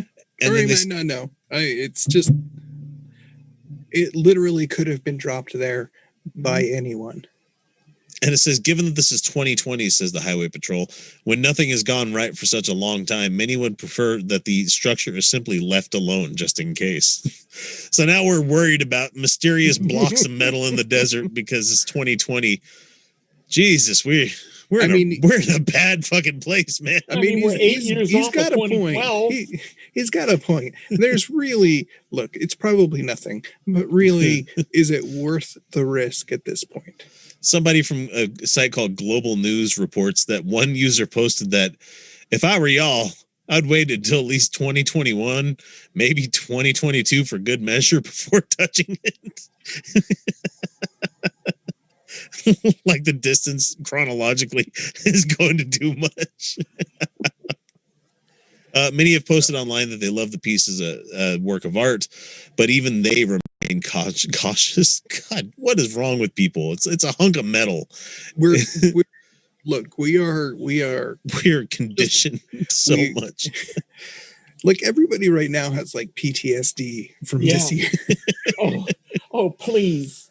From the past 4. Open the pod bay door, Al. I can't do that, Dave. I don't like that Siri doesn't like me asking that question anymore. She doesn't respond. But the Siri, when I bring up my phone, if I say, hey, Siri, open up the pod bay doors, it doesn't even give me like a good response. I don't even think anymore. Hang on. Let's see. Except I'm talking too much. Can't you just slide it under the door? Can I just slide it under the door? Look, she's got a point. She's got a point. Someone in our chat said, just imagine how different the world would be if Hitler was a talented artist. Well, he was an artist. He was a talented artist in bullshittery. That's yeah. Oh man. So yeah, the monolith is gone, folks. So no need to worry about that. Somebody probably touched it and it took them into an alternate dimension, because I was going to make a long form, like scripted thing where it's waiting for someone like Mike Lee, our senator, to show up and touch it before Republicans in this state increase their level to the point where they actually realize, oh God, we're Republicans, but our church is all about Jesus Christ, and Jesus really cared about his fellow living humans, and so maybe it would evolve the fucking GOP in this state from monkey brain people to actual humans. So nope, that didn't happen. So you don't get that fun little scripted bit. So. Well, he didn't, but can you imagine if like some wino touched it and turned into the Star Child? I think everybody should have beer. Okay, I can get behind that. I can get behind that. I can get behind that. That's a platform I can get behind. Hobo Joe, I'm good for that. Okay, stop. Okay. I think we got one more, and then we're done for the night. Stupid fucking Monolith, man. Everybody's so worried about it being like something evil or, you know, something that could potentially ruin all. And at this point, even if it was the nuclear launch button that targeted everybody, I'd be like, touch it. Go ahead, touch it. But X, that'll kill everybody on the planet. Do it. At this point. Yes, I have no mouth and I must scream. Whatever crawls from the ashes deserves to be here. We don't deserve our lives. Some stupid shit like that. Someone's like, hey, you actually need to work on your Palpatine some more. I think you're doing a pretty good job. I think you should do a whole episode. Just bring some Altoids with you. And I'm like, no, my fucking throat hurts just thinking about it. Yeah. Like, I can't even do Alex Jones anymore. He was shredding my throat. Jones. See, I tried. Have you ever made? Now, have you ever mated with a Wookiee? I mean, they bond for life. No, that like I haven't done Alex Jones in a long time. I have to think about it. But yeah, the Lego holiday special is pretty fucking good. It's actually got Chewbacca's. I haven't watched it yet. It does have Chewbacca's family in it. They show up. Lumpy. And I'm like, oh wow, Lumpy. it's Mala, Chewie, and Lumpy. All of them are there. And 8 writers wrote that along with Bruce Valanche, and he never apologized for it. He doesn't understand why people hate it. No, Bruce said we were doing a lot of cocaine at the time. They just needed a thing. Like it was the 70s. And they were just handing it out everywhere. Cocaine was ubiquitous. Like everybody was doing it. We have the Answers in Genesis link that we can get to real quick. Where are we? Right here. All right, there we go. Just gotta click this and then click this. All right. So okay, and it's Georgia Purnam already starting. Yep. Okay, ready to go. Here we go. Then I'm gonna blam. There we go. Oh boy, we haven't done an Answers News segment in quite some time, and I find it hilarious that from the Ark Encounter, they're still doing the show. That's not the funny part, but the thing is, like, they're talking about how you don't really need to be afraid of the coronavirus or anything. Yet in all of their videos, they're all socially distanced among themselves on the stage. You know, there's like a 6 or 7 foot gap on the stage. So Georgia's sitting behind one half of the desk. Ken is sitting in the other half of the desk, and then they put like a kid's table with a drop cloth over it, like 7 feet away for this other turd to sit at and do his commentary from.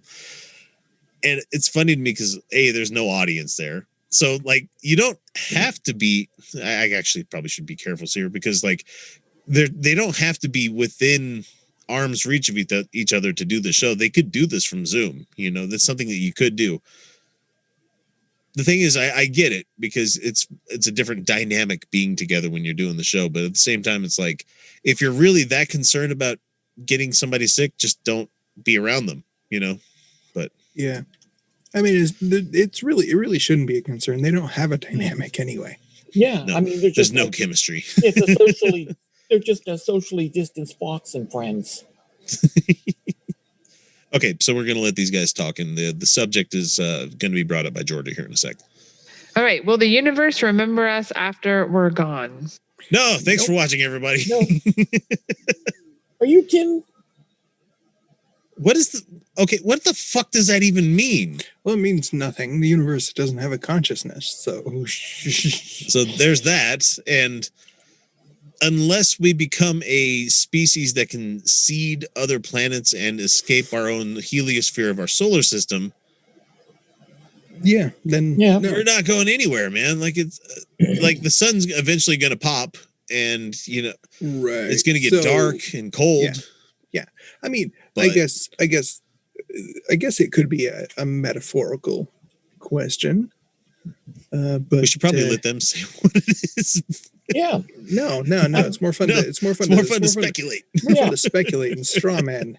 I mean, look, if we've learned anything by watching these guys, it's that the best arguments are made of straw. So so fine. It's a metaphor. Okay, well, Rumpelstiltskin told me I could turn that into gold. If you squeeze hard enough, you can jack anything into gold. But okay, so we sent a couple probes out. So there's some stuff that has exited our solar system. Assuming those things don't meet an untimely, an unfortunate end by getting sucked into a black hole, crashing into a planet or a star. Or, I think Oumuamua is going to go pick him up. Right. Yeah, sure. Fine. The universe will remember us because we will have a thing out there. But unless it's seen by something with a consciousness, it's a pebble. It's not gonna do any good. They're going to find that record with the naked people on it. Yeah. Like they're not even doing anything fun. Yeah. Let's send another one of those out. They'll just sit there and they'll just say, "You mean they don't wear clothes?" They'd be completely lost if they got here. They'd be like, "What is all this other shit that they left behind?" Yeah. This doesn't make any sense. This isn't what we were expecting when we saw these, No. I mean, but then again, if they were to have clothes, it would be the clothes of the time that probe was sent out, and they'd be. Nobody wears bell bottoms anymore. Are you kidding me? Yeah. Platform shoes. So anyway, let's hear what they got to say. All right. So this is basically an atheist who's kind of struggling with the idea that after he's gone, he dies, he goes to dust, right? He goes to the ground. He doesn't believe in heaven or hell or any afterlife. And basically that everything he's done on this earth at some point is going to completely cease, right? No one's going to remember what he did and he won't remember he was even here. And he won't remember that either. So there's no point. Yeah, because you're fucking dead. You're dead, man. You're dead. Okay? Yeah. And I wasn't fucking around when we were kind of joking about this on the live stream tonight when we were talking about death, is that we do the show here. That's something I can physically put into a medium and give to people in the future where they'd be like, okay, those people existed. That's about the most we could possibly do is proof that we actually existed at this time. Yeah. If we're talking universal times, no, there's absolutely nothing that we can do.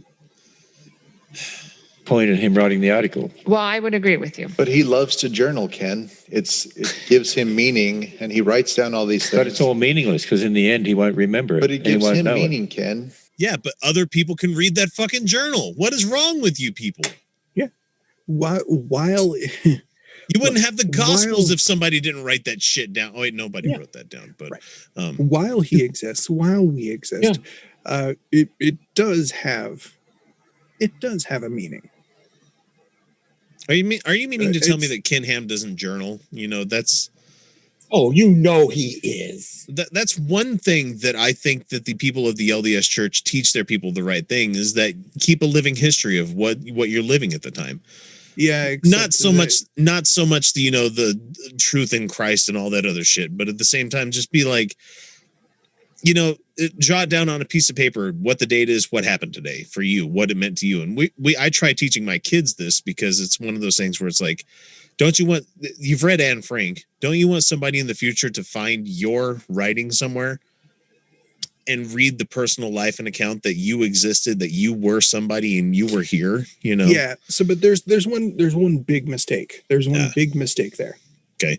You cannot do that with the idea that someone will read it. Yeah. I mean, no, we make it, we make because sure. then there's way too much self-censorship. And that's unfortunately when the Mormons do this. It's a way to snoop on your kids. It is with the idea of writing this for an audience. You're not writing it for yourself. You're not writing to keep a record of your thoughts and feelings and experiences. It is for an audience. So there is so much self-censorship going on that it is worthless. Yeah. When I've written to I've written for the audience of me when it comes to like future stuff. And maybe I should have stated that a little bit better, but you know, it's one of those things where you do need to write it so you can remember. But at the same time, like right now, I tell the kids, like, we're living through a very interesting time right now. Very interesting time and a historical time. You're living through a presidency where the guy is a fucking terrible person, and you're also living during a pandemic. Like the last pandemic we had was 100 years ago, and there wasn't a ton of accounts of that. There was some. Not a lot. It was oral accounts that my grandmother told me. Yeah. She worked at the War Department in D.C. She worked with the War and the Navy Department. Yep. It's terrible. But no, we're going to have Ken Hammond, this guy, mock about the fact the guy's writing a journal.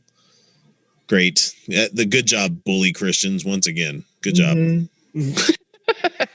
And what he's trying to say is that some people believe in what's called the conservation of information. In other words, even after you die, somehow your information is conserved. And it's sort of this very nebulous, vague thing that almost injects a omniscient intellect into it to be able to do this.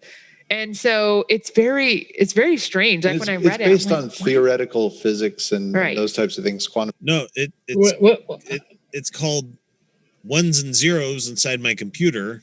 Yes. And I save them. It's magnetic states. It's just like keeping Super 8 films or keeping VHS. You know, it's one of those things where, the medium's not going to be used forever, but at the same time, in the future, people would have in archives ways of researching this shit. It's like having a microfiche reader, you know. But it is. I mean, there is kind of this weird nebulous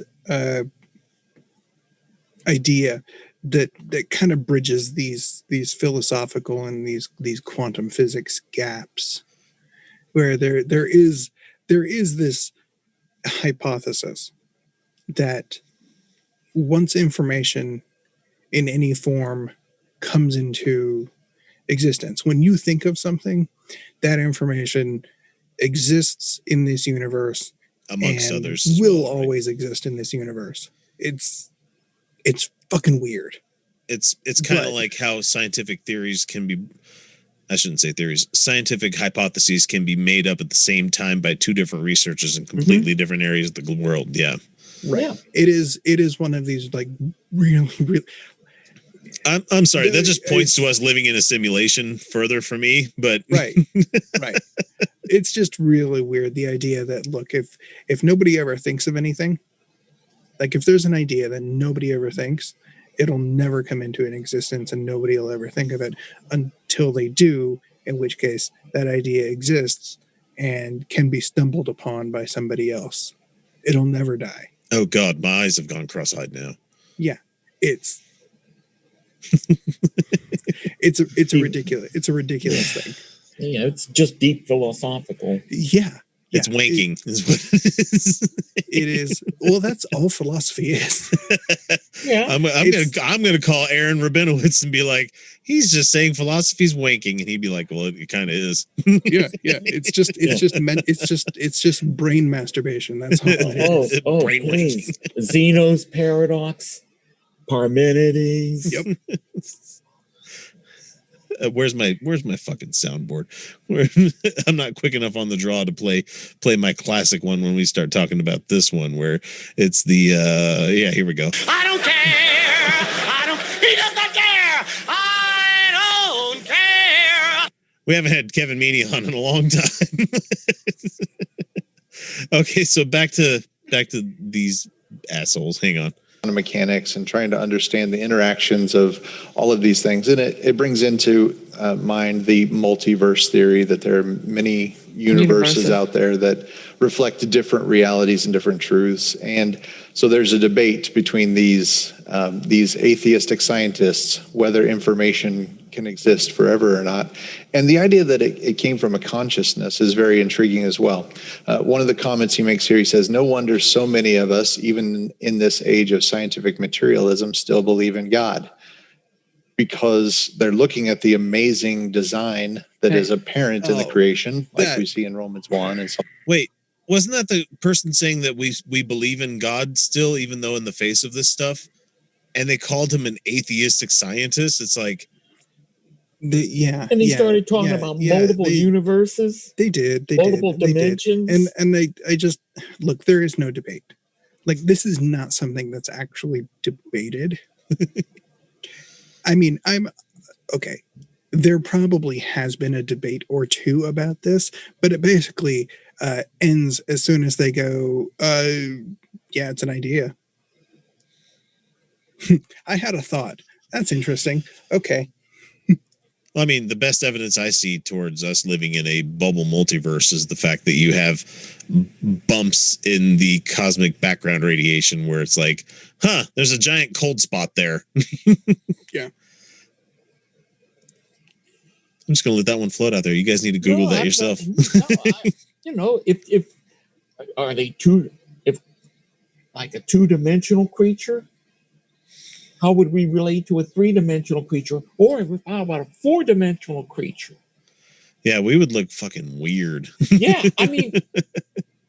a little teeny tiny cell at the very front of it, and then a fucking pile of bones at the other side of it. I mean, a two-dimension creature, you would see it this way. But then as soon as you flip it on edge, it'd disappear. Yeah. Oh, like how it just did for you. Yeah. A two-dimensional creature. Now, imagine if a four-dimensional creature is looking at us. What you're seeing is the cross section right now. Yes. And then like I said, what you see at the very beginning is a cell, and at the very end you see a lump of bones, but it's just a giant snake that if you cut it into a cross section at a certain point, you'd be like, oh, so that's what they look like right there. You still wouldn't be able to perceive it. No, because I can't fucking visualize a hypercube. It's just something I can't do. No, I just remember that for one summer, back when I was a kid, I read this book, Flatland, about a two-dimensional creature falling into a three-dimensional world. That's a Clive Barker book, wasn't it? No. No? Oh, I'm thinking of Weave World. Sorry, my bad. No, it's called Flatland. It was written by Edward Abbott. It was like a science fiction book in this, not in the 20th century, but I think the 19th. Yeah. Are you sure you guys aren't thinking about Donald Duck in Math Magic Land? Thank you, Kyle, because we're about to go down a fucking rabbit hole. So let's hear these assholes say some more shit. Psalm 19 and other places. And it's obvious to them. God set eternity in their hearts. They know these things are true, but they're suppressing that truth in unrighteousness. And that is what creates this angst and this yearning to try and figure this out. But ultimately, he admits. I'm so glad that you guys have the easy answer here, where it's just like, it's God. He just believe in shit and you're going to live forever. That's such a stupid fucking like God mode easy answer. It's just when you start seeing these trains of thoughts, when you start seeing how they do this, and they just jump tracks, so effortlessly, it's almost impressive. It's like an old Aurora racing track. We used to have the cross. I don't know how they can put the metal plate between the hemispheres that just go, okay, independent thought, thinking about something. Nope, fucking God did it. You know, I just don't understand how they can just quickly just dismiss any kind of neat question that they might bring up to themselves. I wonder if they look at these things. Do they have to work this out ahead of time? Do they have to look at this and go, okay, so where can we jump? where can we jump to? So obviously, for me, to me, it feels a lot like how electrical circuits work in your home. It's like you could be humming along, doing some cool stuff with your electricity you have in your house, but the minute it starts to draw too much, throws the fucking breaker. It throws the fuse, and then next thing you know, you have to replace it with something else, or you have to turn it back on, which resets things back to where they were. And I think for a lot of these people, that God is their relief valve. It's their off mode where they don't have to worry about the things. They don't have to think about them very hard, you know. But at the very same time, these are the same people that tell you at people's funerals, and I don't mean to jump to this, but I just have to, that at people's funerals, like, they're in a better place. It's really a good thing that they've died. You know, they're not suffering anymore. So and so, this, that, and the other thing. But they're also crying. And I'm not going to say that they know that there's nothing after or anything like that. And they might be able to say something like, well, it's just that I'm going to miss them so much, or something like that.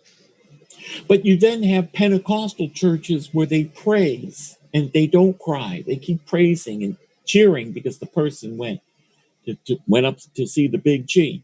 Sort of like the carousel scene in Logan's Run. Put my ashes into a Twinkie and sail it off the fucking sea. I don't know what do you want?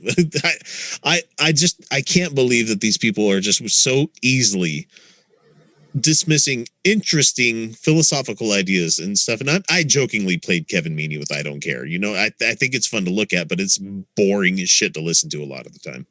It's boring as shit to watch a lot of the time, because when you're trying to give people something to listen to or watch within a digestible time limit, you can't go deep into stuff like that Kant brought up. You can't go deep into Jungian psychology. You can't go deep into philosophical thought, because there's a lot of people that aren't there. They don't want to go down that river with you.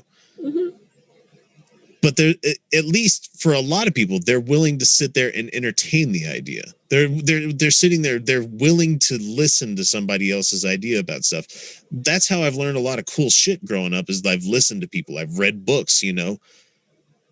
Meanwhile, Answers in Genesis and the Creation Museum and everything, instead of looking at, you know, hard to answer questions or interesting things that have happened to either them or our planet, they just go, no, this book from 3,000 years ago says it's God. Just wipe my hands. I'm done. I don't need to actually work at being a human anymore, because this book is my moral guidance and my history book and my everything that decides who I'm going to be as a human being.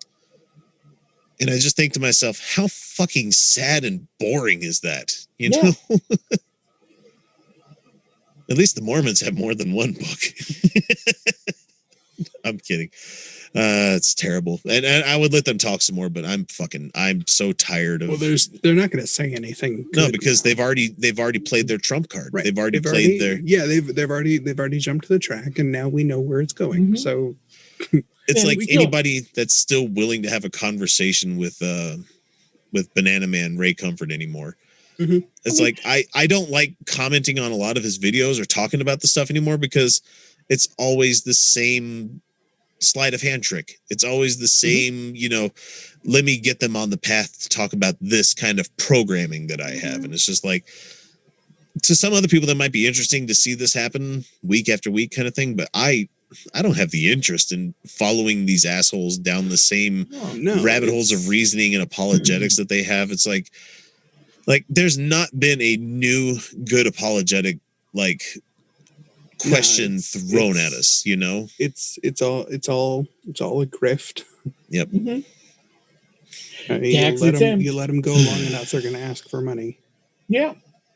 And I'm remember, sure it's that sweet, sweet tax-exempt money. So no, I don't think the universe is going to remember us after we're gone. No. We have certain relics that we've cast out of our solar system that are going to become part of the universe at writ large, but there's a lot of nothing out there. There's a whole lot of it in this universe, and that probe could fly for thousands and thousands of years and not come into contact with anything. Yep. Or it could smash into a rock, or some near speed of light pebble or piece of dust is flying along because it's got caught in a gravity well somewhere and got chucked out. Lots of things can happen out in space. None of them are usually good because it's a fucking unsurvivable fucking hellhole. It's terrible. So fucking Ham and his company very much. Just like their fucking hellhole is. Okay, we're clear over here, and it's about that time. I'm gonna let you guys talk for a couple minutes, and we're gonna call it quits because I'm tired. Oh crap! Dave Prowse passed away. Oh really? Just now? It just popped up on Twitter. No. David Prowse, known for his iconic role behind the mask of Darth Vader, has passed away at 85. Yeah, he's been sick for a while. Yeah, he wasn't doing well, which is too bad. He was a nice enough guy. Yeah. Hey, X. I laugh that that he wanted to be the voice of Vader outside of the mask too. Oh no. He's a rebel traitor and a spy. Yeah. It was shitty that Lucas never told him he was going to be voiced over. Yeah, that was kind of shitty. The West Country accent is just not threatening. No. Hey, X, you brought up Childhood Zen. Yeah, they made a 4-hour movie back in 2015 on Sci-Fi. Did they? It's available on Amazon and probably Apple TV. I wonder if it's any good. I own it. It's very good. Because I just wonder how they would do the aliens, because there was a lot of people worried with them devil looking. Oh, it's good. They did a good job on the alien. 2015. I want to see what the production stills look like. Yeah, I'm curious too, because I didn't know. Oh yeah, pretty demonic looking alien. Yeah, he looked like the books described him. Yeah. He said that's why it took so long to reveal himself, because people wouldn't understand. Yeah, your guys' world would be against us. They would call us demonic, and But yeah, it was pretty good. Just like how they just put all fucking crime and warfare to like an end when they showed up. It was worth the 4 hours. It had a weird ending to it, but no, Clark always has weird endings. That's true. Anybody got anything else? We're gonna take off unless anybody has anything they want to bring up. That's No, I said everything I wanted to say. Well, I'm glad you guys came out tonight. It's always fun. Sorry Felicia had to bail on us. Hey, what else will we do on a Saturday? Right? I don't know. I can think of. Remember who you're talking to. Personally, I do this on a Sunday, but hey, whatever floats your boat. There's a whole bunch of video games I'd like to play. Oh, I've been sitting here playing Breath of the Wild while I'm listening to you. I never went to right now. Yeah. I know.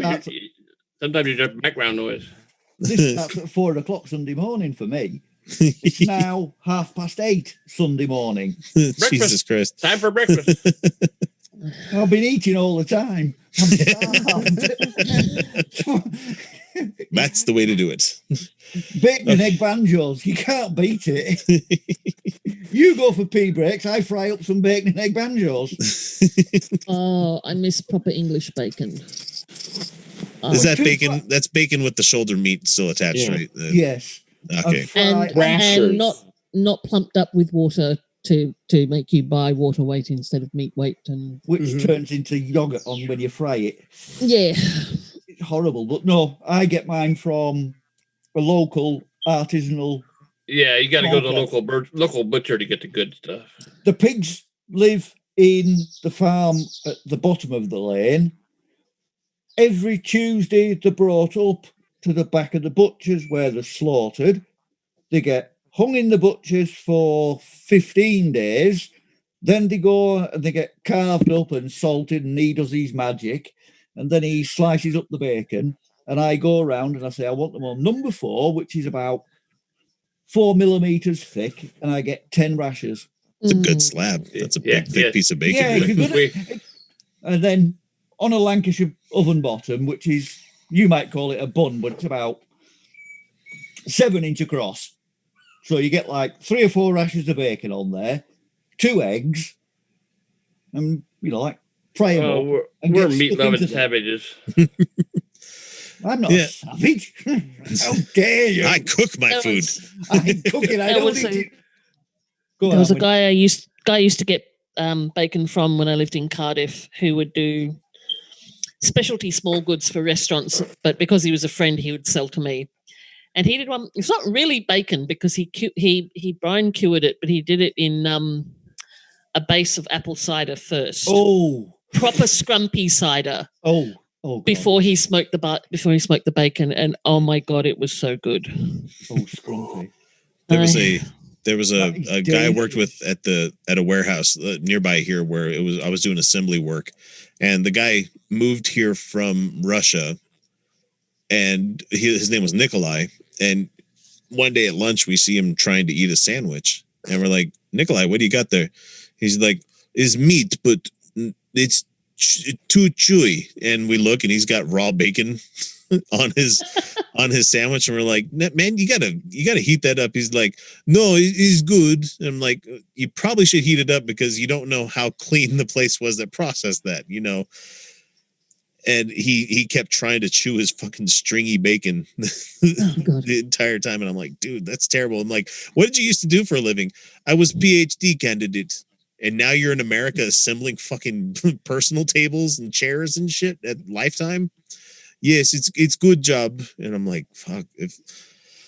Just before the Soviet Union, disbanded, I was just taking over. I was only a third engineer, but we were taking over a ship at South Shields, and this bloody great Polish ship came in. And as soon as you saw a Polish ship, it was off to the shops, Levi jeans. Get as many pairs in as many sizes as you could. And straight onto the ship. And I dealt up 1 pair of Levi's for 4 1-gallon demijohns of pure Polish spirit. 1 pair of jeans. We got back to the ship I was on, and there was the cadet there.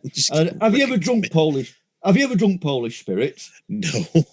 Well, you mix it 50-50 with water. Yeah, I was going to say, it sounds like it's like nearly 180 proof, 190 proof or something like that. It's rocket fuel. Made from potatoes. Yeah. It's fucking distilled white lightning is what it is from potatoes. Well, this young Davey came in and says, go on, it's only 16, never kicked a powder burn. All right, so we poured him a glass, but we only poured him like half a glass, expecting him to top it up with water. No, he knocked it straight back. And if somebody had got a baseball bat and hit him across the nose with it, you wouldn't have seen any. All the veins in his nose exploded. And it was literally running out like a tap. And it took about an hour for him to stop his nosebleed. But the stuff was that bad that if you threw a match, immediate WC Fields fucking nose going. Get out of here, kid! You're bothering me. Even out to this day, if you see him, he's got red veins on his nose, and it was running like a tap. Got fucking gin blossoms from 1 cup. Literally, it's lethal. You throw a electric match across it and it would explode. You could have belched it. It would have fucking caught fire. Yeah, don't smoke near it. It'll go off. But I got 4 gallons of that stuff for a pair of Levi jeans. Sounds like what you'd fucking power the DeLorean with in Back to the Future. Yeah. We were at Gran Canaria, and one of the cadets, he was an older cadet, he went ashore and he was trying to go find some weed. And several other people had gone on these voyages as well about the local village, and everybody come back and kept their mouth shut.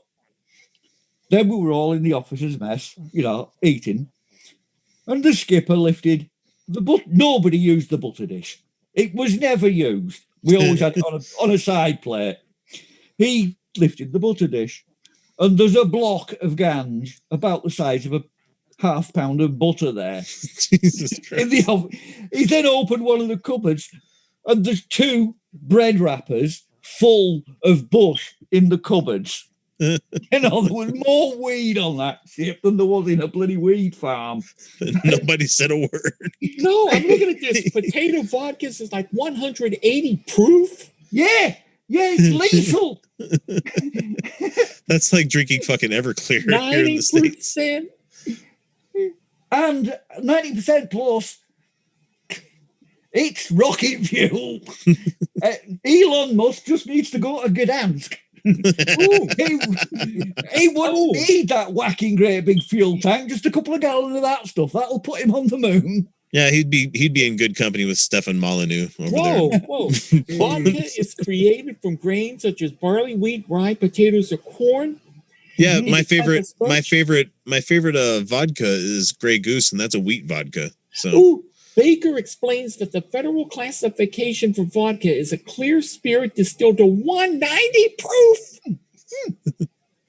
Usually cut down with water. So whenever you buy an expensive bottle of fucking vodka, you're buying a very expensive bottle of water. Yeah. And when it actually comes out of either Russia or Poland, it is as it comes out of the still safe, which is virtually pure alcohol. That's how after you got all the methanol out of there. Yeah, that's what the save's for. It cracks off the methanol and leaves the ethanol behind. Man. But in Brazil, they fuel cars on pure ethanol. That's dilute it with water, you have got grain vodka. And they run cars on it. I got to stay away from vodka. I get way too. I enjoy that shit way too much. That's my problem. All of my bad drinking incidents in my life, all of them have been vodka released. Well, it's just so easy. It's just so easy to drink. It's such an easy sipping liquor. Yeah, it mixes with everything. Yeah, it really does. Okay, folks, thanks for coming out. It is 3:00 or it's 3 hours that we've recorded. It is officially almost 1:45 in the morning. I got to get up and make breakfast like normal. And it's 41 here. I'm going to go have a little bit of a nap, and then I'll be up to cook pancakes and shit for the family. So I'm going to go feed the parrots. All right. Thanks, everybody. Thanks for coming out. Everybody else is not really talking. Thank you for coming out. Glad to have you. Take care, Rex. Yeah, for sure. Both of you take care. Good to see you later. Wait. Bye-bye. Kyle. Bye, everyone. Thanks for coming out. Bye, everyone. Good night.